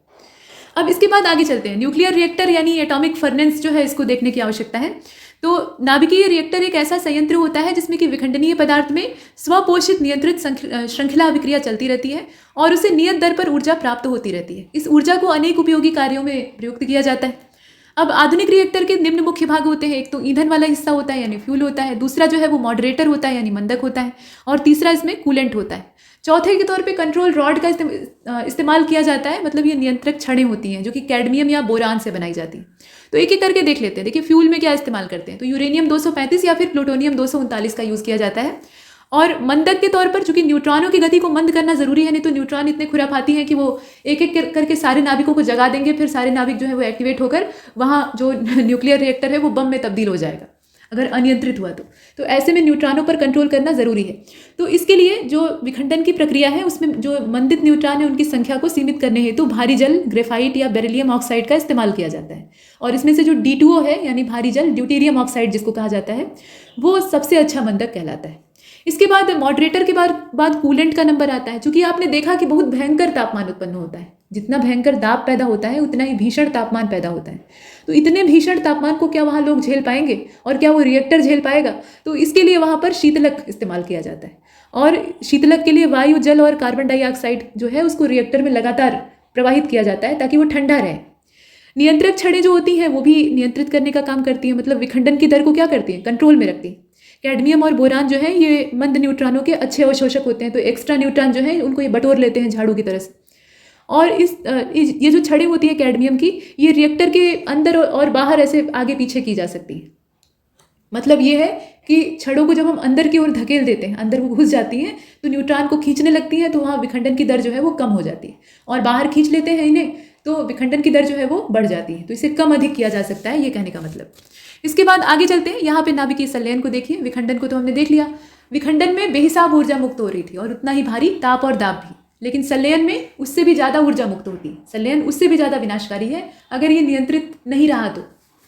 और जितने भी तारे हैं हमारे पूरे सौरमंडल में, और सौरमंडल कहना ज़्यादा सही नहीं रहेगा, यहाँ पे क्लस्टर और गैलेक्सी की बात करें या पूरे अंतरिक्ष की बात करें, तो जितने भी स्टार्स हैं उनमें ऊर्जा उत्पन्न करने का जो जनरेटर है वो असल में यही है, न्यूक्लियर फ्यूज़न यानी नाभिकीय संलयन। जब दो या दो से अधिक हल्के नाभिक अति उच्च चाल से गति करते हुए आपस में आकर चिपक जाते हैं, और सिर्फ चिपकते नहीं है बल्कि संयुक्त हो जाते हैं, तो एक भारी नाभिक का निर्माण होता है। और ये जो प्रक्रिया है इसे कहा जाता है नाभिकीय संलयन। संलयन से प्राप्त होने वाला जो भारी नाभिक है उसका जो टोटल द्रव्यमान है वो उन दोनों नाभिकों के कुल द्रव्यमान से थोड़ा सा कम होता है। यहाँ भी द्रव्यमान की क्षति हो रही है, और द्रव्यमान की क्षति हो रही है इसका मतलब है कि वो द्रव्यमान कहीं ना कहीं बाहर निकल रहा है, तो वो ऊर्जा के रूप में कन्वर्ट हो चुका है, और वही है रेडिएशन। तो ये है। अब यहाँ पे आप देखिए कि उदाहरण के तौर पे दो ड्यूट्रॉन यानी जो भारी हाइड्रोजन के नाभिक है, मतलब हाइड्रोजन के 3 समस्थानिक होते हैं, आप जानते हैं, प्रोटियम, ड्यूटेरियम और टाइट्रियम। तो उसमें से जो ड्यूटेरियम है उससे बना है ड्यूट्रॉन, तो ये इसको संलयित करके एक टाइट्रॉन यानी टाइट्रियम का नाभिक बनाया जाता है। ये एक सामान्य उदाहरण है। और भारी हाइड्रोजन के नाभिकों के संलयन से प्राप्त ऊर्जा उतने ही द्रव्यमान के यूरेनियम 235 के विखंडन से प्राप्त ऊर्जा से कहीं ज़्यादा होती है। अब आप समझ सकते हैं इसमें नाभिकीय विखंडन की तुलना में संलयन ज़्यादा खतरनाक होता है, ज़्यादा ऊर्जा देने वाला होता है। इसीलिए जो नाभिकीय बम होते हैं यानी परमाणु बम होते हैं उनकी तुलना में हाइड्रोजन बम ज़्यादा डेंजरस होता है, क्योंकि वो नाभिकीय संलयन के सिद्धांत पर काम करता है। अब यहाँ आप देखें, हाइड्रोजन बम आ भी गया, नाम लिया और हाजिर हो गया। तो ये नाभिकीय संलयन पर आधारित बम है, और चूंकि संलयन बहुत ज़्यादा उच्च ताप और अति उच्च ताप पर होता है, अतः संलयन बम के साथ एक विखंडन परमाणु को प्रज्वलक के तौर पे रखना पड़ता है। मतलब ये है कि संलयन की प्रक्रिया को आर्टिफिशियली शुरू कराने के लिए, नेचुरल प्रोसेस जो है उसमें तो ये अपने आप हो रही है, उसमें भी प्रकृति अपने इंतजाम करती है, लेकिन आर्टिफिशियल तरीके से बम वगैरह के अंदर स्टार्ट करने के लिए इसमें पहले विखंडन कराना पड़ता है। और एक विखंडन परमाणु जो है वो पर्याप्त मात्रा में पहले वहाँ पे टेम्परेचर और प्रेशर क्रिएट करता है, माहौल बनाता है। जब माहौल बनाता है तब जाकर यह अभिक्रिया शुरू होती है। जब ताप और दाब बढ़ेगा तभी तो नाभिक जुड़ेंगे, और नाभिक जुड़ेंगे तभी उनके अंदर ऊर्जा मुक्त होगी, या जो नाभिकीय संलयन है वो शुरू होगा। तो ये ताप और दाब की जो भयंकर परिस्थितियां हैं इनको पैदा करने के लिए पहले हमें क्या करना होता है, विखंडन पैदा करना होता है। विखंडन हो गया, वहाँ टेम्परेचर और प्रेशर क्रिएट हो गया, उसके बाद संलयन चालू हो जाएगा और ये अपना बचा खुचा काम कर लेगा। और ये एक अभिनियंत्रित प्रक्रिया है, मतलब हाइड्रोजन बम में, जिसका प्रयोग केवल विध्वंसकारी ही हो सकता है। मतलब नियंत्रित नहीं है कहने का मतलब, यहाँ अभिनियंत्रित शब्द इस्तेमाल नहीं किया जाना चाहिए था। और वास्तव में सूर्य की अपार ऊर्जा का स्रोत हल्के नाभिकों का संलयन है। हल्के नाभिकों का संलयन है, मतलब हल्के नाभिक जुड़कर भारी नाभिकों का निर्माण कर रहे हैं। अब सौर ऊर्जा की बात कर लेते हैं। जब रेडिएशन की चर्चा हो रही है तो सौर ऊर्जा यानी सबसे बड़ा जो न्यूक्लियर रिएक्टर है उसकी तो हमने चर्चा ही नहीं की। अब यहाँ देखिए, सौर ऊर्जा सबसे महत्वपूर्ण है और इसका मुख्य स्रोत सूर्य है। सूर्य के नाभिक में संलयन प्रक्रिया होती है और हाइड्रोजन के 2 नाभिक मिलकर हीलियम का नाभिक बनाते हैं, और इस प्रक्रिया में उत्पन्न ऊर्जा जो हमें प्राप्त होती है, मतलब जो द्रव्यमान का क्षय होता है उससे जो ऊर्जा हमें प्राप्त होती है उसी को हम सौर ऊर्जा कहते हैं। सूर्य लगातार ऊर्जा का उत्सर्जन कर रहा है, माने अपने ईंधन को खर्च कर रहा है, तो ईंधन की अपनी एक लिमिट होगी, कभी ना कभी खत्म होगा। और इससे संलयन में उत्पन्न ऊष्मीय ऊर्जा के कारण तापमान स्थिर रहता है। अब जल विद्युत, सौर ऊर्जा, पवन ऊर्जा नवीकरणीय ऊर्जा के स्रोत हैं और फ्यूल सेल प्राकृतिक ऊर्जा का स्रोत है। तो ये तो हम उसकी ऊर्जा को इस्तेमाल करते हैं, तो उसकी वैरायटी देख रहे थे। अच्छा, रेडियो एक्टिविटी की परिभाषा देख लीजिए। तो कुछ तत्वों के अंदर से स्वतः ही अदृश्य किरणें निकलती रहती हैं, वो हमें दिखती नहीं है लेकिन उसके अंदर से रिलीज होती रहती हैं। ऐसे पदार्थों को रेडियो एक्टिव पदार्थ कहा जाता है। इनका नाभिक कतई स्थिर नहीं होता है, उसमें अस्थिरता होती है, लगातार परिवर्तन आते रहते हैं, वो अपना क्षय करता रहता है, खत्म करता रहता है अपने आप को। अब ऐसा नहीं है कि रेडियो एक्टिव नाभिक जो है वो उनके अंदर से लगातार किरणें रिलीज हो रही है तो एक दिन खत्म होते होते वो एकदम से गायब हो जाएगा, ऐसा नहीं होता है। वो एक निश्चित द्रव्यमान और एक निश्चित परमाणु क्रमांक पर आकर स्थिर हो जाता है। ज़्यादातर वो लेड के नाभिक पर आकर फिक्स हो जाता है। लेड जो है वो सबसे स्थायी तत्व के तौर पर दिखाई देता है। तो जितने भी रेडियो एक्टिव एलिमेंट हैं वो अंततः जो सीसा है उसी में कन्वर्ट हो जाते हैं, मतलब लेड के रूप में परिवर्तित हो जाते हैं, पीबी के रूप में। अब यहाँ देखिए, हेनरी बैकरल के द्वारा रेडियो एक्टिविटी की खोज की गई थी और रेडियो एक्टिव पदार्थों से निकलने वाली किरणों को रेडियो एक्टिव किरणें या रेडियो एक्टिविता ये गुण होता है, मतलब रेडियो एक्टिव पदार्थों से किरणें उत्सर्जित करने की ये जो प्रॉपर्टी होती है इसको रेडियो एक्टिविता कहा जाता है। और निकलने वाली जो किरणें हैं उनको रेडियो एक्टिव तरंगें या किरणें कहा जाता है। पदार्थ को रेडियो एक्टिव पदार्थ कहा जाता है। 3 प्रकार की होती हैं, आप जानते हैं, alpha beta gamma. Alpha beta gamma कुछ इस प्रकार से, ये जो ग्रीक भाषा के अल्फाबेट है इन्हें आप देख रहे हैं। सबसे खतरनाक कौन सी है? ये वाली, जिसकी तरंग दैर्घ्य सबसे कम और आवृत्ति सबसे ज़्यादा होती है। इसके बाद देखिए आगे, अब यहाँ पर कुछ वन लाइनर फैक्ट हैं जो कि रेडियो एक्टिविटी और इसी प्रकार की नाभिकीय अभिक्रियाओं से जुड़े हुए हैं। तो यूरेनियम के रेडियोधर्मी विघटन का जो अंतिम उत्पाद है वो लेड है। कहा ना आपको कि मतलब नाभिकों का विखंडन होता है तो एक सीमा तक ही होता है, एक निश्चित नाभिक पर आकर वो स्थिर हो जाता है। उसके बाद जो उसमें से रेडियो एक्टिविता या रेडियो तरंगों के निकलने की रफ्तार है वो कम हो जाती, खत्म हो जाती, तो वो लेड का नाभिक होता है, मतलब जो सीसा होता है ना वहाँ पर आकर ये स्थिर हो जाता है। हरिश्चंद्र रिसर्च इंस्टीट्यूट ये उत्तर प्रदेश के प्रयागराज जिले में स्थित है, यानी इलाहाबाद में है। और भारत के परमाणु परीक्षणों का स्थल पोखरण क्षेत्र है जो कि जैसलमेर में है, मतलब राजस्थान में है। शीघ्रोत्पादी रिएक्टर यानी फास्ट ब्रीडर रिएक्टर, ये बिजली पैदा करने वाला नाभिकीय रिएक्टर है जो कि विगलन की प्रक्रिया के द्वारा बिजली बनाता है। साइक्लोट्रॉन एक पार्टिकल एसिलरेटर है जिसके द्वारा प्रोटॉन, अल्फा पार्टिकल और ड्यूट्रॉन आदि को उच्च वेग के द्वारा चलाया जा सकता है। पार्टिकल को एसिलरेट करने का काम ये करता है। पेयजल में गामा उत्सर्जक समस्थानिक की उपस्थिति का पता लगाकर प्रस्फुरण गणक से एक मिनट, यहाँ आप देखिए कि गामा उत्सर्जन जो है उसके या गामा उत्सर्जन करने वाले जो समस्थानिक हैं उनकी उपस्थिति का अगर पता लगाना है तो इसके लिए प्रस्फुरण गणक जो है उसका इस्तेमाल किया जाता है। और सौर सेल के द्वारा प्रकाश ऊर्जा को सीधे सीधे विद्युत ऊर्जा में रूपांतरित किया जा सकता है। और सिलिकॉन जो है ना उसका उपयोग सोलर सेल के अंदर किया जाता है। सौर सेल या प्रकाश वोल्टीय सेल एक विद्युत उपकरण है जो कि प्रकाश वोल्टीय प्रभाव के द्वारा जो प्रकाश ऊर्जा है उसको सीधे सीधे इलेक्ट्रिक एनर्जी यानी विद्युत ऊर्जा में कन्वर्ट करता है। थोरियम एक ऐसा महत्वपूर्ण नाभिकीय ईंधन है जो कि भारत में प्रचुर मात्रा में अवेलेबल है और इसका मुख्य स्रोत है मोनाजाइट। और मोनाजाइट कहाँ पे पाया जाता है जरा बताइएगा? भारत में ये कुछ सीमित स्थानों से ही प्राप्त होता है और वो सीमित स्थान कहाँ पर है? अब इसके बाद आप देखिए 1938 में अमेरिकी वैज्ञानिक H.A. बेथे ने बताया था कि सूर्य तथा ब्रह्मांड के अन्य तारों की ऊर्जा का स्रोत वहां होने वाला नाभिकीय संलयन है। मेसान मूल कणों की खोज करने वाले हिडेकी युकावा थे, 1935 में इन्होंने खोजा था। और पॉजिट्रॉन जो कि पॉजिटिव पार्टिकल्स होते हैं, मतलब पॉजिटिवली चार्ज पार्टिकल होते हैं, ये फंडामेंटल पार्टिकल्स हैं सभी जितने आप देख रहे हैं। इनकी खोज 1932 में C.D. एंडरसन के द्वारा की गई थी, मतलब C.D. एंडरसन और U.S. हेस जो थे उन दोनों जने के द्वारा की गई थी। ब्रीडर रिएक्टर एक नाभिकीय रिएक्टर है जो कि ईंधन के रूप में जितना विखंडनीय पदार्थ व्यय करता है उससे ज़्यादा पैदा करता है। तो रेडियो एक्टिव पदार्थों की यही तो विशेषता है, थोड़ी सी मात्रा जो है वो असीमित ऊर्जा, मतलब आपने देखा कि 1 ग्राम यूरेनियम कितनी ज़्यादा एनर्जी रिलीज कर सकता था, तो इन्हें आप कम लगाइए और ये ज़्यादा देंगे, ऐसा इनका होता है। हालांकि इनकी जो लागत है वो भी ज़्यादा होती है, मतलब इनका कॉस्ट अधिक होता है। अब भारतीय परमाणु आयोग ने पोखरण में अपना पहला भूमिगत नाभिकीय परीक्षण स्थल जो है, मतलब नाभिकीय परीक्षण जो है, परीक्षण स्थल तो पोखरण खुद ही है, यहाँ पे नाभिकीय परीक्षण किया था 18 मई 1974 को। यह संयुक्त राष्ट्र सुरक्षा परिषद के 5 स्थायी सदस्यों के अलावा किसी अन्य राष्ट्र द्वारा किया गया पहला पुष्ट नाभिकीय परीक्षण था। और इस परमाणु परीक्षण को स्माइलिंग बुद्धा नाम का जो कोड है वो दिया गया था, स्माइलिंग बुद्धा। और देखिए वर्ष 1908 में हंगरी में जन्मे अमेरिकी वैज्ञानिक एडवर्ड टेलर को हाइड्रोजन बम के जनक यानी फादर ऑफ हाइड्रोजन बम कहा जाता है। और 1952 नवंबर में संयुक्त राज्य अमेरिका के द्वारा जो पहला हाइड्रोजन बम था उसका परीक्षण प्रशांत महासागर के मार्शल द्वीप में किया गया था। तो आधा तो मनुष्य खुद ही रेडियो एक्टिव परीक्षण कर करके प्रकृति को तबाह करता है, क्योंकि एक बार अगर वो बम का परीक्षण करेगा तो क्या वो सिर्फ एक पटाखे छोड़ने जैसा है? बिल्कुल नहीं, उससे बहुत सी चीज़ें प्रभावित होती हैं। मतलब समुद्र के पानी से लेकर वहाँ का पूरा जनजीवन, और अस्थायी तौर पर वहाँ भूकंप जैसी स्थितियाँ महसूस की जा सकती हैं। अब यहाँ पर कुछ वैज्ञानिक और उनके महत्वपूर्ण आविष्कार हैं जिन्हें कि आप देख रहे हैं। अल्बर्ट आइंस्टीन को देख लीजिए, 1879 से लेकर 1955 ये इनका पूरा जीवन काल है। और उल्म जो क्षेत्र है ये जर्मनी में है, वहाँ पर इनका जन्म हुआ था और सार्वत्रिक रूप से सबसे महान इन्हें भौतिक विज्ञानियों में एक गिना जाता है। मतलब महानतम नहीं कहा जा सकता क्योंकि बहुत सारे हैं, लेकिन महानतम में से एक हैं, जो महानतम वैज्ञानिक हैं उनमें से एक।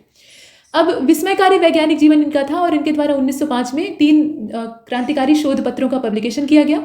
और ये जो शोध पत्र थे इसमें से पहला वाला प्रकाश क्वांटा, मतलब जिसे कि फोटॉन बाद में कहा गया, उसकी धारणा को प्रस्तावित करता था। और दूसरा जो है वो प्रकाश विद्युत प्रभाव। इसमें देखिए फोटॉन की जो अवधारणा है वो फोटो इलेक्ट्रिक इफेक्ट से जुड़ी हुई है, जिसमें बताया गया है कि ऊर्जा प्रकाश जो है वो छोटे छोटे बंडलों के रूप में, मतलब छोटे छोटे बंडलों के रूप में धरती की ओर या जो चीज़ें हैं उनकी ओर आता है, तो ये बंडल जो है इन्हें फोटॉन कहा जाता है। तो ये फोटॉन वाला सिद्धांत था और इस धारणा का उपयोग प्रकाश विद्युत प्रभाव के लक्षणों की व्याख्या करने के लिए किया जाता है और इसे विकिरणों के चिरसम्मत तरंग सिद्धांत के द्वारा स्पष्ट नहीं किया जा सका था, तो अब आइंस्टीन के द्वारा इसे यहाँ पे डिक्लेयर किया गया। और दूसरे शोध पत्र में इन्होंने ब्राउनियन मोशन के बारे में बताया था, जिसकी प्रायोगिक पुष्टि कुछ वर्ष बाद होती है। आइंस्टीन जो है वो पेपर में अपनी हाइपोथेसिस लिखते हैं, लेकिन बाद में उसी चीज़ को प्रैक्टिकल के द्वारा जब प्रूव किया जाता है तो इनकी महत्ता और ज़्यादा बढ़ जाती है, क्योंकि जब ये लिख कर जाते हैं तब तो लोग उतना ज़्यादा इन्हें सीरियसली नहीं लेते हैं, हालांकि तब भी इनका जो क्रेडिट और क्रेज था वो उतना ही था, लेकिन बाद में इन्हें और ज़्यादा जो प्रसिद्धि है वो प्राप्त होती है, मतलब मरणोपरांत यश। अब देखिए यहाँ पे तीसरे शोध पत्र में सापेक्षता का सिद्धांत पेश किया गया था और इसने आइंस्टीन को उनके ही जीवन की किंवदंती बना दिया। जब ये सिद्धांत आया, सापेक्षता का सिद्धांत यानी थ्योरी ऑफ रिलेटिविटी, तो लोगों ने कहा कि ये आदमी पागल हो गया है। शुरुआत में तो ये शोध कर रहा था और शोध से अच्छे अच्छे नतीजे आ रहे थे और सार्थक बातें कर रहा था, लेकिन अब तो ये अनर्गल प्रलाप कर रहा है। तो इनकी बातों को अधिकतर वैज्ञानिकों ने नकार दिया, क्योंकि वो समझ ही नहीं पा रहे थे कि थ्योरी ऑफ रिलेटिविटी जो है, मतलब सापेक्षता का सिद्धांत, वो असल में हो भी सकता है, ऐसा भी हो सकता है। बाद में इसे जब सिद्ध किया गया तो लोगों की आंखें खुली की खुली रह गई। यहाँ आप देखिए अगले दशक में उन्होंने अपने नए सिद्धांतों के परिमाणों का अन्वेषण किया, जिसमें अन्य तथ्यों के साथ साथ द्रव्यमान ऊर्जा तुल्यता को एक सुप्रचलित समीकरण के द्वारा प्रतिस्थापित किया गया। द्रव्यमान और ऊर्जा की तुल्यता का जो सिद्धांत उन्होंने दिया था उसी के एवज में एक समीकरण आया जो कि था E = m/c²। और सापेक्षता की व्याख्या, व्यापक व्याख्या जो करने की रचना है वो भी की गई। और सापेक्षता का जो सिद्धांत है वो गुरुत्वाकर्षण का सिद्धांत है, मतलब हर वस्तु दूसरी वस्तु के सापेक्ष आकर्षण महसूस करती है। ये सापेक्षता के सिद्धांत का केंद्र बिंदु है, मतलब ये नहीं है कि यही टोटल थ्योरी ऑफ रिलेटिविटी है, लेकिन फंडामेंटल उसका यही है। और देखिए आइंस्टीन के बाद अत्यधिक महत्वपूर्ण योगदानों में से कुछ इस प्रकार के हैं, जैसे कि मतलब आइंस्टीन का देखिए सापेक्षता का सिद्धांत सबसे ज़्यादा क्रांतिकारी सिद्धांत था। बाकी प्रकाश विद्युत प्रभाव, इसके लिए उन्हें नोबेल पुरस्कार दिया गया था। कुछ लोगों को ऐसा लगता है कि थ्योरी ऑफ रिलेटिविटी के लिए इन्हें नोबेल पुरस्कार से सम्मानित किया गया था, लेकिन जिस समय इन्होंने उस पेपर को लिखा था उस समय इसे समझने वाले ही लोग बहुत थोड़े से थे, और जो समझ रहे थे वो इनकी व्याख्या नहीं करना चाह रहे थे। तो ऐसे में नोबेल पुरस्कार देने वाली जो कमेटी है, मतलब जो स्वीडिश अकेडमी है, रॉयल अकेडमी है, तो उसके द्वारा मतलब जिस पेपर के लिए इन्हें पुरस्कार हेतु चुना गया वो दूसरा वाला था, मतलब जो फोटॉन की व्याख्या इन्होंने की थी, प्रकाश विद्युत प्रभाव की। तो चलिए अब यहाँ देख लेते हैं। अब इसमें कहा गया कि प्लांक का जो कृष्णिका विकिरण का नियम है, मतलब ब्लैक बॉडी रेडिएशन वाला जो फार्मूला है, उसका वैकल्पिक व्युत्पत्ति के रूप में प्रस्तुतिकरण किया गया और विश्व का स्थैतिक निदर्श, जिससे कि आधुनिक ब्रह्मांड विज्ञान का आरंभ होता है, और सपुंजित बोसान की गैस क्वांटम सांख्यिकी और क्वांटम अभियांत्रिकी के मूलाधार का आलोचनात्मक विश्लेषण, इस तरह के बहुत सारे काम। बाद में आप देखते हैं बोस आइंस्टीन कंडेंसेशन और बोस आइंस्टीन जो हाइपोथेसिस है उसके बारे में। तो ये बोस कौन थे? ये अपने इंडियन साइंटिस्ट थे और ये आइंस्टीन से आईक्यू लेवल में तनिक भी कम नहीं थे, बस माहौल मिलने की बात है। यहाँ पर उस समय अपना देश गुलाम था, रिसर्च और टेक्नोलॉजी उस लेवल की नहीं थी, तो इन्हें विदेश मतलब आइंस्टीन को जब पता लगा कि ऐसा बुद्धिजीवी साइंटिस्ट अपने देश में मौजूद है, तो उन्होंने इनके पेपर्स को पब्लिश करवाया वहाँ विदेश में, और इससे इन्हें ख्याति प्राप्त हुई। वैसे ये कलकत्ता विश्वविद्यालय से जुड़े हुए थे और विख्यात प्रोफेसर थे। तो सत्येंद्रनाथ बोस, इन्होंने बोसान नाम के पार्टिकल को खोजा था, उन्हीं के नाम पे इन कणों का नाम बोसान रखा गया। बाद में आप देखते हैं कि 2013 का जो हिग्स बोसान गॉड पार्टिकल की खोज वाला नोबेल पुरस्कार है वो पीटर हिग्स को दे दिया जाता है। तो पीटर हिग्स ने कोई नया पार्टिकल नहीं खोज मारा था, उन्होंने बोसान पे ही अपना लेबल चिपका दिया। उन्होंने कहा कि ये गॉड पार्टिकल है, जबकि उस गॉड पार्टिकल को खोजने वाले हमारे इंडियन साइंटिस्ट थे। तो ऐसे लेबल चिपकाने का काम जो फॉरेनर है वो करते हैं। उनकी टेक्नोलॉजी हमसे ज़्यादा लेटेस्ट है, टेक्नोलॉजी के मामले में हम थोड़ा पीछे हैं और इस वजह से हम खुद को साबित नहीं कर पाते हैं। और दूसरा यह है कि संसाधनों का अभाव है, तो संसाधन जो है वो टेक्नोलॉजी से ही जुड़े हुए हैं। तो चलिए अब यहाँ देखते हैं 2005 में जो भौतिकी का अंतर्राष्ट्रीय वर्ष है वो घोषित किया जाता है, मनाया जाता है। और यह वर्ष आइंस्टीन के द्वारा 1905 में भौतिकी में उनके चिरस्थायी योगदान के यादगार के तौर पे मनाया जाता है। ये हमने देखा। वन लाइनर फैक्ट यहाँ देखिए तो स्कॉटिश भौतिक विज्ञानी थे रॉबर्ट वाटसन वॉट, और इन्होंने पहली बार प्रायोगिक राडार मतलब रेडियो डिटेक्शन एंड रेंजिंग, इस व्यवस्था का विकास किया था। द्वितीय विश्व युद्ध में इस व्यवस्था का उपयोग हवाई हमलों से पहले सचेत करने हेतु मतलब चैतन्यता लाने के उद्देश्य से किया गया था। जेम्स पकेल जो है ये 1667 से लेकर 1724 ये इनका जीवन काल है। ये एक अंग्रेज आविष्कारक थे, साथ में ये लॉयर थे पेशे से और एक लेखक भी थे। 1718 में इन्होंने एक मल्टी शॉट गन का आविष्कार किया जिसे कि मशीन गन कहा गया, एक बार में कई गोलियां दागने की क्षमता, और इन्हें मशीन गन का पिता कहा जाता है। लेज़र यानी light amplification by stimulated emission of radiation. Laser जो है ये इसका शॉर्टकट यहाँ पे आप लेज़र देखते हैं और फुल फॉर्म जानते रहिए, light amplification by stimulated emission of radiation. तो इसके आविष्कारक थियोडोर मैमन हैं, ध्यान दीजिएगा। और कुछ लोग जो है वो गार्डन गूड को भी लेज़र का पहला आविष्कारक मानते हैं, लेकिन गूड को मैमन से पेटेंट बाद में मिला था। ठीक है, ये देखिए एक पेटेंट का भी बड़ी खींचतान होती है। दो अलग अलग साइंटिस्ट हैं, वो एक ही चीज़ पर रिसर्च कर रहे हैं और दोनों को उसका रिजल्ट सेम प्राप्त हुआ, लेकिन थोड़े थोड़े समय के अंतराल में। तो एक ने पहले ही पेटेंट के लिए अप्लाई कर दिया, दूसरे ने बाद में किया, तो कॉपीराइट पहले वाले को मिल गया, मतलब जिसको पहले मिला उसी का मान लिया गया कि भैया आप ही ने खोज की। तो दूसरा वाला जो है वो बेचारा खींच कर रह जाएगा, थोड़ा ही समय के बाद उसने खोजा था। तो ऐसा होता है। तो इसमें देखिए थियोडोर मैमन, और कभी कभी जिसने वास्तव में पहले खोजा था उसको पेटेंट पहले नहीं मिल पाता है, जिसने बाद में खोजा था उसको मिल जाता है, तो विवाद भी होता है। अब गूड को मैमन से पहले पेटेंट मिल गया था, और माफ़ कीजिएगा गूड को मैमन से बाद में पेटेंट मिला था, और मैमन को जो है वो पहले मिल गया था। तो मैमन को माना जाता है कि वो लेज़र के आविष्कारक हैं। हालांकि दोनों के नाम आपको याद रखने हैं। प्रख्यात अंतरिक्ष वैज्ञानी सुब्रमण्यम चंद्रशेखर ने ब्लैक होल से संबंधित एक थ्योरी दी थी, और उनका जो ब्लैक होल का सिद्धांत है उससे काफ़ी चीज़ें पता लगती हैं। सबसे पहले तो ये मालूम होता है कि जो तारे हैं जो कि इतनी रोशनी फैला रहे हैं, सूर्य और इस तरह के तमाम तारे, तो इन तारों का अंत क्या होगा, मतलब जीवन काल है, ये हमने जान लिया कि इनके अंदर ईंधन है, तो वो ईंधन कभी ना कभी खत्म होगा, उसके बाद इनका क्या होगा या क्या होता है। तो इसी की व्याख्या इन्होंने की थी। और ब्लैक होल क्या चीज़ है ये वैज्ञानिक समझ ही नहीं पा रहे थे कि ये कहाँ से टपक गया। मतलब ये हमने बता दिया कि भैया आकाशगंगा जो है उसमें बहुत सारे खगोलीय पिंड हैं, और उसको आकर्षण में बांधे रखने के लिए बहुत तीव्र गुरुत्वाकर्षण चाहिए। तो इतना तेज गुरुत्वाकर्षण आएगा कहाँ से? तो इसका एक कल्पना की गई कि जो हमारी गैलेक्सी या इस तरह की जितनी भी गैलेक्सीज हैं उनमें केंद्र में एक बहुत बड़ा ब्लैक होल पाया जाता है, और वो ब्लैक होल अपने गुरुत्व के दम पर जितने भी सेलेस्टियल बॉडी है उनको बांध कर रखता है, भागने नहीं देता है। तो ये ब्लैक होल कहाँ से आते हैं? अब ये ब्लैक होल असल में मरे हुए तारे होते हैं। ये बताने वाले कौन थे? ये सुब्रमण्यम चंद्रशेखर थे।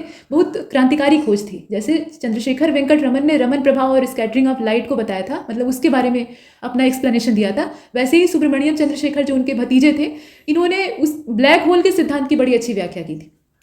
चंद्रशेखर लिमिट इसी से जुड़ी हुई है। इन्होंने बताया कि सूर्य के द्रव्यमान से 1.44 गुना कम द्रव्यमान वाला जो तारा है वो जब मरता है तो वो व्हाइट ड्वार्फ बन जाता है, उसका ईंधन समाप्त हुआ तो श्वेत वामन में तब्दील हो जाएगा। और अगर सूर्य के द्रव्यमान से ज़्यादा द्रव्यमान का तारा है तो ऐसे में क्या होगा? उसका भविष्य जो है वो ब्लैक होल का हो जाएगा, अंततः वो ब्लैक होल के रूप में कन्वर्ट हो जाएगा। भौतिक विज्ञानी डॉक्टर रमन्ना 1974 में भारत के पहले परमाणु परीक्षण के मुख्य सूत्रधार रहे थे, और ये विखंडन भौतिकी के विकास से संबंधित थे। भाभा एटॉमिक रिसर्च सेंटर, जिसे कि हम शॉर्टकट में बार्क कहते हैं, उसके निदेशक और परमाणु ऊर्जा आयोग के अध्यक्ष भी थे। इनका 24 सितंबर 2004 को मुंबई में देहावसान हो गया, तो इनका नाम आप जानते रहिए बस। होमी जहांगीर भाभा को आप जानिए। तो भारतीय नाभिकीय भौतिक शास्त्री ये थे, और भारत में परमाणु ऊर्जा कार्यक्रम के पिता के तौर पर इन्हें जाना जाता है। ये कुछ फुटकर जानकारियां हैं, ठीक है। और चंद्रशेखर मास लिमिट को आप जानते रहिएगा। इसके बाद आगे चलते हैं। यहाँ पे जेबी नार्लीकर का नाम आता है। इन्होंने अपनी नई सापेक्षता की थ्योरी दी थी। आइंस्टीन के बाद ये इन्होंने नई वाली थ्योरी दी थी, और इन्होंने वरिष्ठ वैज्ञानिक डॉक्टर फ्रेड होयले के साथ मिलकर आइंस्टीन के सापेक्षता के सिद्धांत में कुछ करेक्शन किए। वो सापेक्षता का सिद्धांत जिसे कि कुछ दशकों पहले लोग समझ नहीं पा रहे थे, उसमें नार्लीकर ने क्या किया? संशोधन किया। इतनी हिम्मत। अब देखिए यहाँ पर जगदीश चंद्र बोस भारत के प्रख्यात भौतिकविद, जीव विज्ञान और वनस्पति शास्त्री थे। यहाँ जरा विरोधाभास आपको नहीं दिखाई देता है? मल्टी डायमेंशनल अप्रोच इनका, मतलब मल्टी टैलेंटेड थे। ये भौतिक विज्ञानी भी थे, जीव वैज्ञानिक भी थे, और वनस्पतियों में इनकी अगाध रुचि थी। पौधों को ये महसूस करते थे, मतलब पौधों के जो उनकी भावनाएं हैं उनको ये ऐसे ही बिना किसी मशीन के महसूस करते थे। और इसीलिए इन्होंने यंत्रों का इजाद किया, जैसे कि क्रेस्कोग्राफ जैसे यंत्र, ताकि पौधों की जो फीलिंग्स हैं उनको ये मीजर कर सके, लोगों को बता सके। अब यहाँ देखिए इन्होंने रेडियो और माइक्रोवेव सिग्नलों के विषय में काफ़ी ज़्यादा अनुसंधान किया था, चूँकि ये भौतिक विज्ञानी थे, और वनस्पति विज्ञान के क्षेत्र में भी इन्होंने काफ़ी ज़्यादा योगदान दिया था। अब उद्दीपनों के विरुद्ध पौधों की प्रतिक्रिया मापने के लिए इन्होंने क्रेस्कोग्राफ नाम का यंत्र आविष्कृत किया। अगर ये जीव वैज्ञानिक होते तो ये बताते कि पौधों में कोशिकाएं होती हैं, पौधे जो है वो प्रकाश संश्लेषण करते हैं, और ये चूँकि खुराक ग्रहण करते हैं और श्वसन करते हैं तो ये भी जीवित हैं, ऐसे बताते। लेकिन इन्होंने क्या किया? एक यंत्र बना दिया। तो ये यंत्र बनाने का काम जो है ये तो भौतिक विज्ञानी का हो सकता है। तो यहाँ इनकी पौधों में रुचि थी, इस लिहाज से ये वनस्पति विज्ञानी थे और इनका जो मूल विषय था वो भौतिक विज्ञान था। तो इसलिए इन्होंने दोनों को मिक्स करके जो प्रयोग किया वो वास्तव में क्रांतिकारी था, क्रेस्कोग्राफ।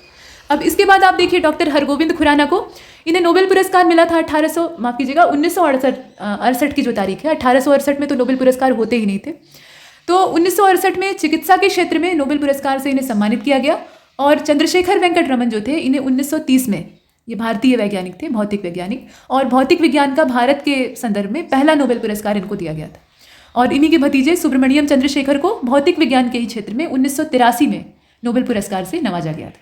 तो एक परिवार में काफ़ी ज़्यादा नोबेल पुरस्कार विजेता, जैसे कि मैडम क्यूरी का परिवार आप देख लीजिए, तो ऐसा भी होता है। इसके बाद आप देखिए यहाँ पर कुछ संस्थान दिए हैं, उनका स्थान दिया है। तो केंद्रीय औषधि अनुसंधान संस्थान, इसका जो लोकेशन है वो लखनऊ में है। रॉकेट प्रक्षेपण केंद्र जो है वो तिरुवनंतपुरम माने थुम्बा जो क्षेत्र है वहाँ पे है। कोलकाता में साइंस सिटी है, हाईटेक सिटी जो है वो हैदराबाद को कहा जाता है। और वाराणसी जो है वहाँ पे केंद्रीय उच्च तिब्बतन अध्ययन संस्थान है, इसे आप देखिए। इंदिरा गांधी विकास अनुसंधान संस्थान ये मुंबई में है। मनोस्वास्थ्य तंत्रिका विज्ञान केंद्र जो है वो हैदराबाद में, माफ कीजिएगा बेंगलुरु में है। जो तंत्रिका विज्ञान संस्थान है वो कहाँ है, बेंगलुरु में है। और केंद्रीय अंग्रेजी और विदेशी भाषा संस्थान जो है वो हैदराबाद में। यहाँ नैनो टेक्नोलॉजी पर जरा सी एक बार निगाह मार लेते हैं, देखिए इसे। परमाणविक और आणविक स्तर पर किसी पदार्थ को प्रवर्तित करने की जो क्षमता है उसी को कहा जाता है नैनो प्रौद्योगिकी यानी नैनो टेक्नोलॉजी। सामान्य रूप से नैनो टेक्नोलॉजी का संबंध नैनोमीटर के आकार की संरचनाओं और इसी के पैमाने के अंतर्गत जो वस्तु और उपकरण विकसित होते हैं उनसे है। 1 नैनोमीटर में 10⁻⁹ मीटर होते हैं। मतलब इसका क्या है, इसका मतलब यह है कि 1/10⁹ मीटर होते हैं 1 नैनोमीटर में। मतलब 1/1 के आगे नॉट है 0, इस प्रकार से। और इतनी बड़ी संख्या का आप 1 में डिवीजन करेंगे तो सोचिए कि कितना छोटा सा नंबर आपको प्राप्त होगा। उतना जो है वो 1 नैनोमीटर के इक्वल होता है। अब आगे देखते हैं, ये इतना ज़्यादा छोटा होता है, क्योंकि हमने आंकड़ा इसका देख लिया, मतलब आंकिक मान देख लिया, तो इससे पता चला कि ये बहुत कम मात्रा होती है। तो ये इतनी छोटी होती है कि इसे सामान्य आंख से देख पाना संभव नहीं होता। यहाँ तक कि इन्हें सूक्ष्मदर्शी के द्वारा भी नहीं देखा जा सकता है। ये ध्यान दीजिएगा, इनसे मतलब जो नैनो कण होते हैं या नैनो चीज़ें होती हैं, नैनो साइज़ की होती हैं कुल मिलाकर, तो उनको आप न तो आंख से देख सकते हैं, मतलब सामान्य आंखों से, और न ही सूक्ष्मदर्शी की सहायता से। नैनो पैमाने पर किसी चीज़ को देखने के लिए स्कैनिंग टनलिंग सूक्ष्मदर्शी जो है, मतलब स्कैनिंग टनलिंग जो माइक्रोस्कोप है उसका यूज़ किया जाता है, या परमाणु बल सूक्ष्मदर्शी यानी एटॉमिक फोर्स माइक्रोस्कोप का यूज़ किया जाता है। जनरल माइक्रोस्कोप जो है वो नहीं इस्तेमाल होते हैं। तो यहाँ तक हमने देखा। अब यहाँ से शुरू हो रहा है रसायन विज्ञान। तो रसायन विज्ञान अणुओं और उनके रूपांतरण का विज्ञान है। यह न केवल 100 तत्वों का विज्ञान है, मतलब 100 से अधिक तत्व हैं, परंतु उनसे निर्मित होने वाले असंख्य प्रकार के अणुओं का भी विज्ञान है। मतलब जो मूल तत्व हैं उनसे बनने वाले जितने भी तरह के अणु, यौगिक इत्यादि हैं, उन सबको हम इसके अंतर्गत पढ़ते हैं।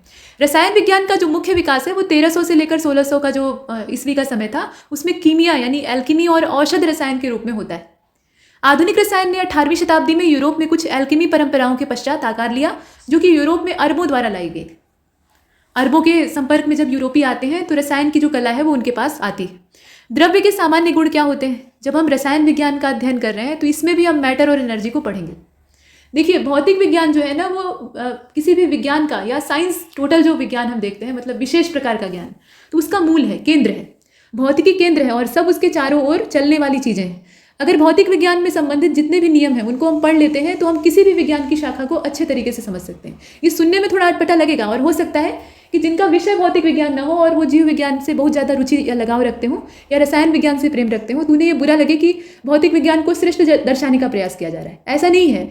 यहाँ आप सोच कर देखिए, भौतिक विज्ञान में जितने भी प्राकृतिक नियम है उन सभी का दर्शन आपको हो जाता है, सभी के सिद्धांतों की जानकारी हो जाती है, पदार्थ और ऊर्जा के मूल गुणों की जानकारी हो जाती है, और उसी पदार्थ और ऊर्जा पर आश्रित आपका रसायन विज्ञान भी है, और उसी पदार्थ और ऊर्जा की जो आपस में क्रिया विधियाँ हैं उसी पर आधारित आपका जीव विज्ञान भी है।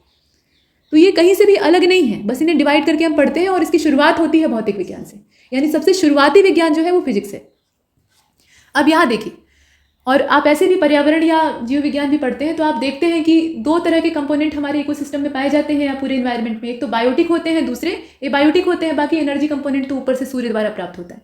अब जो एबायोटिक कंपोनेंट है उनके अंदर जीवन नहीं होता है, लेकिन वो जीवन की उत्पत्ति का कारण बनते हैं। उदाहरण के तौर पे एक कोशिका के निर्माण में जिन तत्वों का इस्तेमाल होता है, क्या वो तत्व जीवित होते हैं? नाइट्रोजन, कार्बन इत्यादि।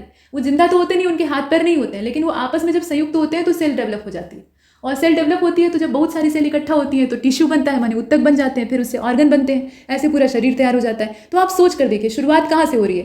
पहले जो तत्व है यानी पदार्थ है वो आता है, उसके बाद उनका आपस में कॉम्बिनेशन चालू होता है, उसके बाद रसायन विज्ञान की जो क्रियाविधि है वो स्टार्ट होती है, और फिर जब वो आपस में जुटकर आकार लेने लगता है तो वहाँ से आपका बायोलॉजी स्टार्ट होता है। चलिए अब यहाँ पे मैटर को देखिए। कोई भी वस्तु जिसके अंदर द्रव्यमान होता है और जो स्थान घेरता है वो द्रव्य कहलाता है। मतलब उसका अपना एक द्रव्य का मान है, यानी उसके अंदर मैटर मौजूद है। और दूसरी चीज़ ये है कि वो स्थान घेर रही है, स्थान घेरने वाली चीज़ है, तो उसको कहा जाता है द्रव्य। हमारे आसपास की सभी वस्तुएं द्रव्य द्वारा यानी पदार्थ के द्वारा ही बनी होती हैं। उदाहरण के लिए पुस्तक, कलम, पेंसिल, जल, वायु, सभी जीव, सब क्या है? द्रव्य है। और आप जानते हैं कि इन सभी के अंदर द्रव्यमान होता है और ये सभी अपना अपना अपने आकार के हिसाब से स्थान घेरते हैं। द्रव्य की अवस्थाएं होती हैं, तो अवस्था 3 प्रकार की होती है, ठोस, द्रव, गैस। ये सब मोटी चीज़ें हैं, आप ऐसे ही फटाफट देख सकते हैं। और तीनों अवस्थाओं में द्रव्य के जो घटक कण हैं उनका चित्रांकन आप आराम से देख सकते हैं। मतलब कणों की सघनता किस में ज़्यादा होती है? ठोस में ज़्यादा होती है। ठोस ज़्यादा स्थायी होते हैं, उनका आकार, जो आकृति आकार है वो निश्चित होता है। और द्रव और गैस जो है वो उनकी तुलना में कम निश्चित आकार के होते हैं। मतलब जिस पात्र में आप भर दीजिए उस आकार के हो जाएंगे। और उनके जो कण हैं उनके बीच में दूरी ज़्यादा होती है, मतलब घनत्व कम होता है। ठोसों में ये कण जो है एक दूसरे के बहुत पास क्रमबद्ध रूप से व्यवस्थित होते हैं। वही बात आपको यहाँ पर बताई गई। अब देखिए कणों की इन व्यवस्थाओं के कारण द्रव्य की विभिन्न अवस्थाओं और अभिलक्षणों को हम देखते हैं। तो ठोस का निश्चित आयतन और निश्चित आकार होता है। द्रव का निश्चित आयतन होता है लेकिन आकार निश्चित नहीं होता है। ध्यान दीजिएगा, द्रव का सिर्फ आकार निश्चित नहीं होता है, आयतन उसका भी निश्चित होता है। उसको जिस पात्र में भर दीजिए उसी आकार का हो जाएगा। गैस का आयतन और आकार कुछ भी फिक्स नहीं होता है, वो एकदम से अनिश्चित होती है और वो पात्र के आयतन में पूरी तरह से फैल जाती है जिसमें कि उसे रखा जाता है। मतलब मान लीजिए कि एक बॉटल में आपने कार्बन डाइऑक्साइड या कोई भी गैस बंद करके रखी थी, या मान लीजिए एलपीजी का सिलेंडर ही है आपका, लिक्विड पेट्रोलियम गैस। तो उसमें 14 किलो के हिसाब से जो गैस है, जो घरेलू यूज का सिलेंडर होता है, वो रखी गई है। अब पता लगा कि उसका जो रेगुलेटर है वहाँ से आप स्विच ऑन कर दीजिए तो जो गैस है वो रिलीज हो जाएगी। जिस कमरे में रखी है उस पूरे कमरे में भर जाएगी। मतलब उस कमरे के आयतन को उसने अपना लिया है। अब उस सिलेंडर के आयतन को त्याग कर कमरे के आयतन में आ गई। तो इसका अपना कोई आयतन नहीं होता है, ये पात्र के आयतन पर निर्भर करती है।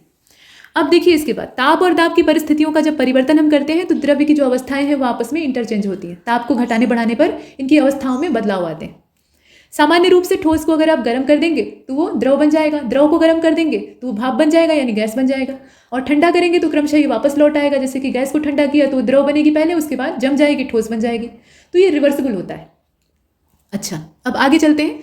यहाँ देखिए रिवर्सिबल जो रिएक्शन होता है ना उसको इस तरीके से दर्शाया जाता है। मतलब ये इधर भी चलता है और इधर भी चलता है। अभी सॉलिड स्टेट को एक बार देख लेते हैं। तो ठोस वे पदार्थ होते हैं जिनके अणुओं के बीच में अंतरा आणविक बल काफ़ी मजबूत होता है। अणुओं के बीच का जो ज्वाइंट है वो काफ़ी मजबूत होता है, फेविक्विक से चिपका कर रखा होता है। और देखिए ये जो बल है ये प्रबल होता है, इसलिए इनके जो अणु हैं वो स्थिर होते हैं, स्थिरता इनमें होती है। द्रव में क्या होता है? इन पदार्थों में अणुओं के बीच का जो अंतरा आणविक बल है यानी आपस का आकर्षण बल है वो ठोस की तुलना में कम होता है, लेकिन गैस से ज़्यादा होता है।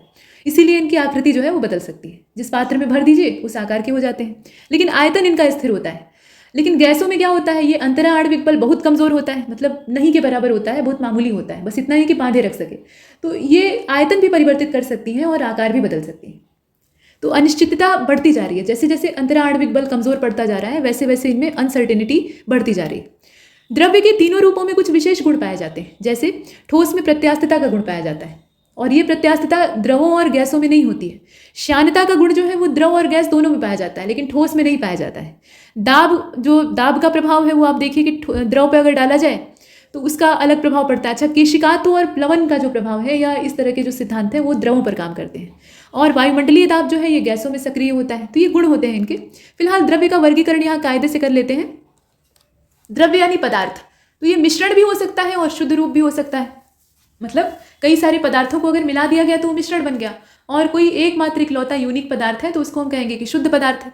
अब मिश्रण जो है वो समांगी और विषमांगी हो सकता है, और शुद्ध पदार्थ में भी तत्व और यौगिक आ सकते हैं। देखिए यहाँ समांगी विषमांगी क्या है? ये मिश्रण है। तो जब किसी पदार्थ के सभी संघटक कण जो हैं वो रासायनिक रूप से समान होते हैं तो इसे शुद्ध पदार्थ कहते हैं। सभी कण जैसे किसी एक पदार्थ में हैं तो वो एक जैसे हैं, तो वो क्या है? शुद्ध पदार्थ। और मिश्रण में अलग अलग वैरायटी के कण होते हैं। शुद्ध पदार्थ जिनसे मिश्रण बनता है वो मिश्रण के घटक कहलाते हैं। किसी मिश्रण में 2 या अधिक पदार्थों के कण किसी अनुपात में उपस्थित हो सकते हैं और उसके आसपास उपस्थित पदार्थ मिश्रण होते हैं। उदाहरण के तौर पे जल में चीनी का विलयन, हवा, चाय इत्यादि जो है वो सभी मिश्रण होते हैं। हवा जो है उसमें बहुत सारी गैसों का मिश्रण होता है। कोई मिश्रण समांगी या विषमांगी दोनों हो सकता है। समांगी मिश्रण में घटक एक दूसरे से पूर्णतया मिश्रित होते हैं, मतलब दोनों एक दूसरे के साथ कंप्लीटली घुल मिल जाते हैं। मतलब यह है कि मिश्रण के घटकों के कण जो हैं वो संपूर्णतः मिश्रण में एक समान रूप से बिखरे रहते हैं, जैसे कि पानी में चीनी का मिक्सचर। और हवा का जो समांगी मिश्रण है उसको भी आप ऐसे ही ले सकते हैं। लेकिन विसमांगी मिश्रण में क्या होता है, पूरे मिश्रण में जो संगठन है वो एक जैसा नहीं हो पाता है और विभिन्न घटकों को अलग अलग करके विसमांगी मिश्रण में देखा जा सकता है। जैसे कि नमक और दाल में जो गंदगी होती है, छोटे छोटे कंकड़ होते हैं, तो मिश्रण तो वो भी है लेकिन वो क्या है, उसमें घुला मिला तो है नहीं। जब हम बीनते हैं तो साफ साफ दिखाई दे जाता है, तो वो चीज़ है।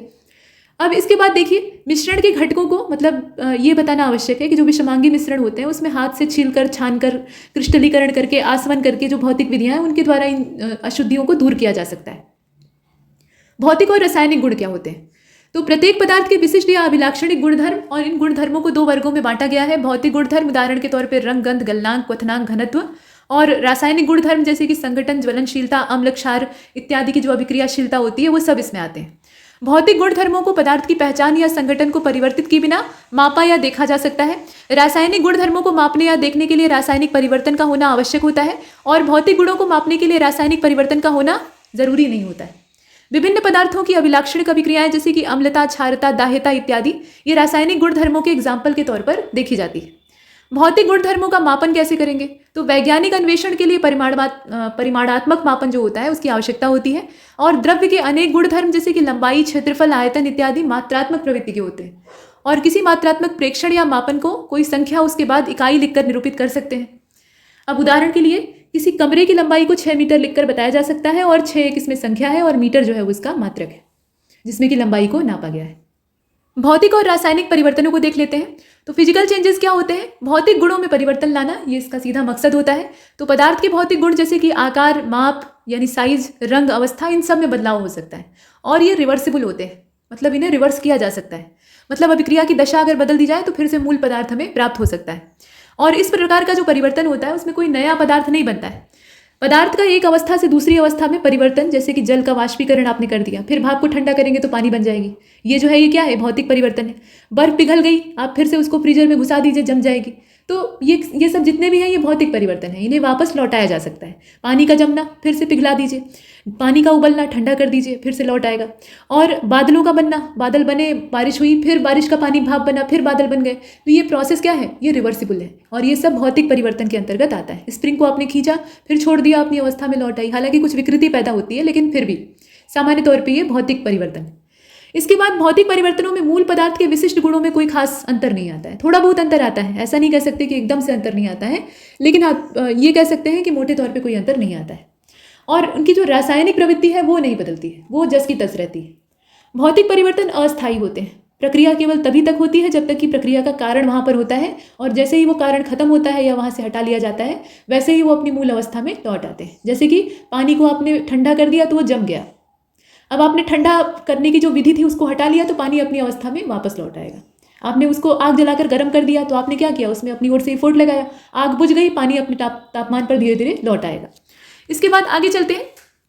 भौतिक अवस्था, आकार, बाह्य आकृति में परिवर्तन, ये सब भौतिक परिवर्तन के अंतर्गत आता है और कुछ एग्जाम्पल आपने देख ही लिए हैं, जैसे कि जल का क्वथन जो होता है माने भाप बनने की प्रक्रिया, उसके अलावा भाप का संघनन होता है, कांच के गिलास का टूटना या विद्युत बल्ब का चमकना, ये सब जो है ये क्या है? भौतिक परिवर्तन।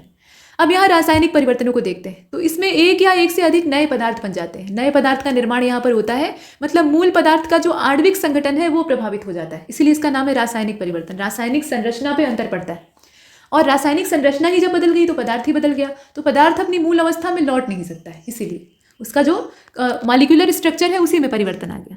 नए पदार्थ प्रायः मूल अवस्था में नहीं वापस आ सकते हैं और ये अनुत्क्रमणीय प्रक्रिया है, जैसे कि मैग्नीशियम, रिबन, कोयला, लकड़ी, पत्तियों का जलना, ये सब रासायनिक परिवर्तन है।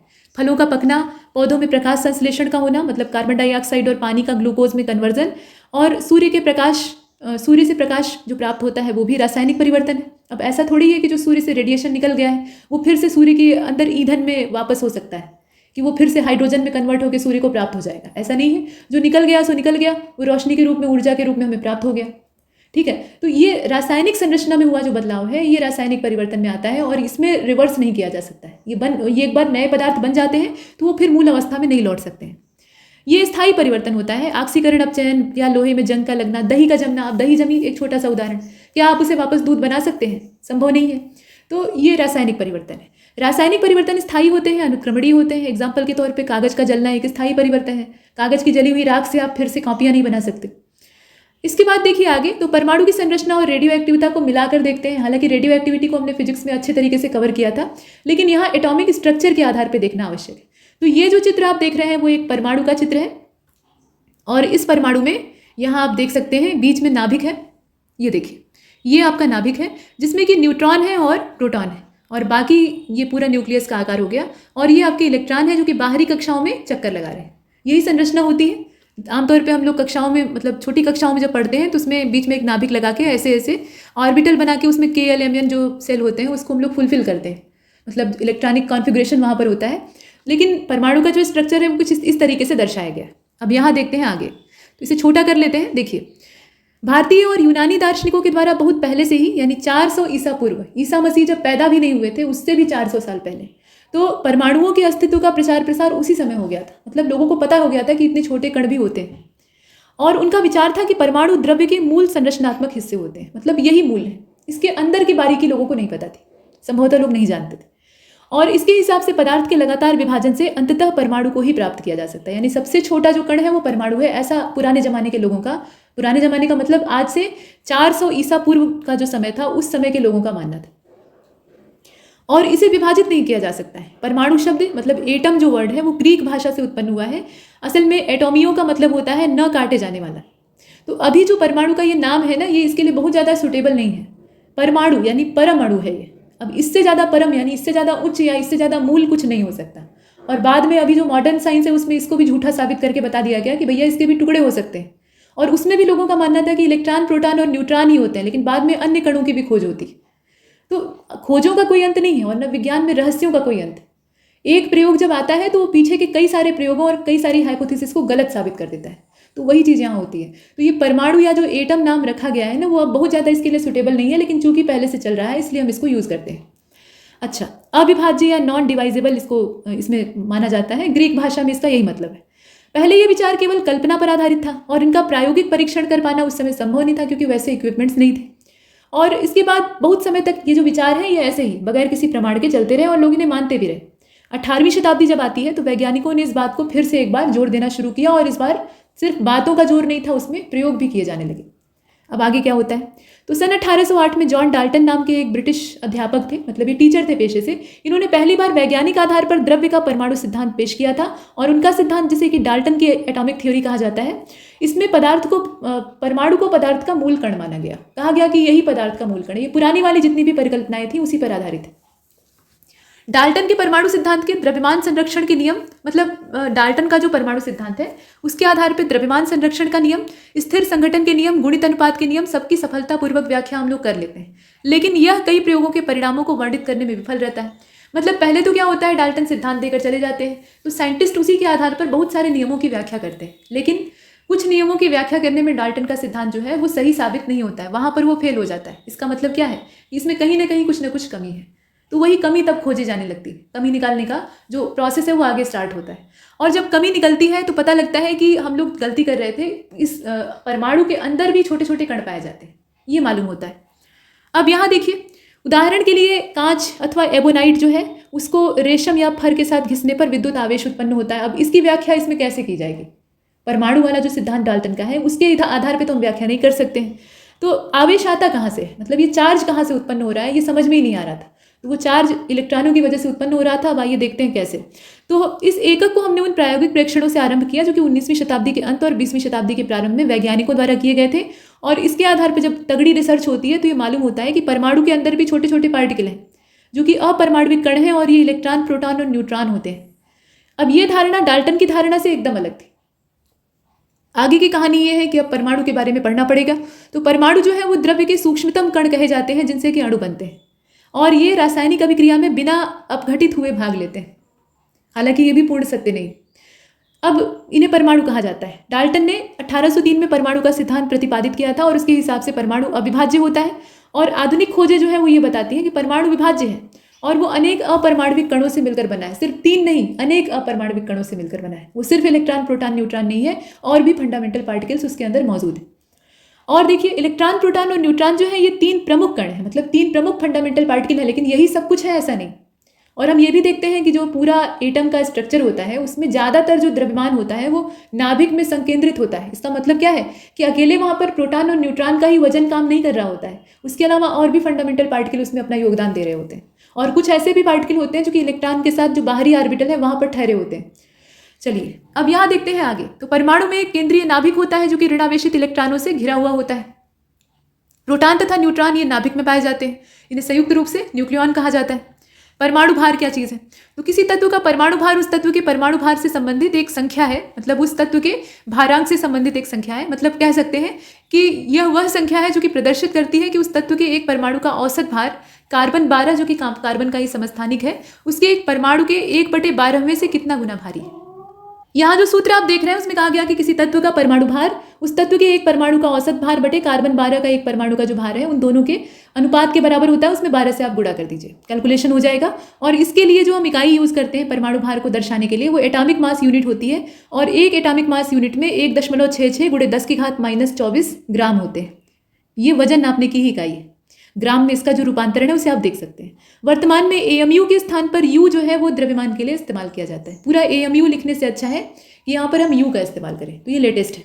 आगे बढ़ते हैं, परमाणु नाभिक के संगठन की बात कर लेते हैं। तो परमाणु नाभिक की रचना प्रोटॉनों और न्यूट्रॉनों से होती है और नाभिक का द्रव्यमान प्रोटॉनों और न्यूट्रॉनों के कारण तथा नाभिक का धनावेश केवल प्रोटॉनों के कारण होता है। केवल और केवल प्रोटॉनों के कारण होता है। प्रोटॉनों और न्यूट्रॉनों को सामूहिक रूप से न्यूक्लियॉन कहा जाता है क्योंकि ये कण परमाणु न्यूक्लियस के घटक हैं, यानी नाभिक के घटक हैं। और देखिए, परमाणु में इलेक्ट्रॉन नाभिक के बाहर रहते हैं और नाभिक के चारों ओर अपेक्षाकृत कुछ दूरी पर विभिन्न कक्षाओं में घूमते रहते हैं। परमाणु में इलेक्ट्रॉनों की संख्या प्रोटॉनों की संख्या के बराबर होती है, इसलिए परमाणु विद्युतीय उदासीन होते हैं। मतलब इलेक्ट्रॉन और माफ कीजिएगा, इलेक्ट्रॉन और प्रोटॉन दोनों आपस में बराबर संख्या के होते हैं। तो जितना धनावेश है उतना ही ऋणावेश। तो ऐसे में क्या होगा, विद्युत उदासीन के तौर पर परमाणु व्यवहार करते हैं। सम इलेक्ट्रॉनिक क्या होते हैं और समस्थानिक क्या होते हैं? तो जिन आयनों और परमाणुओं में इलेक्ट्रॉनों की कुल संख्या बराबर होती है उन्हें सम इलेक्ट्रॉनिक कहा जाता है, यानी आइसो इलेक्ट्रॉनिक कहा जाता है। और सम इलेक्ट्रॉनिक आयनों और परमाणुओं के इलेक्ट्रॉनिक विन्यास एक जैसे होते हैं, दोनों में कोई अंतर नहीं होता है। और समस्थानिक क्या होते हैं?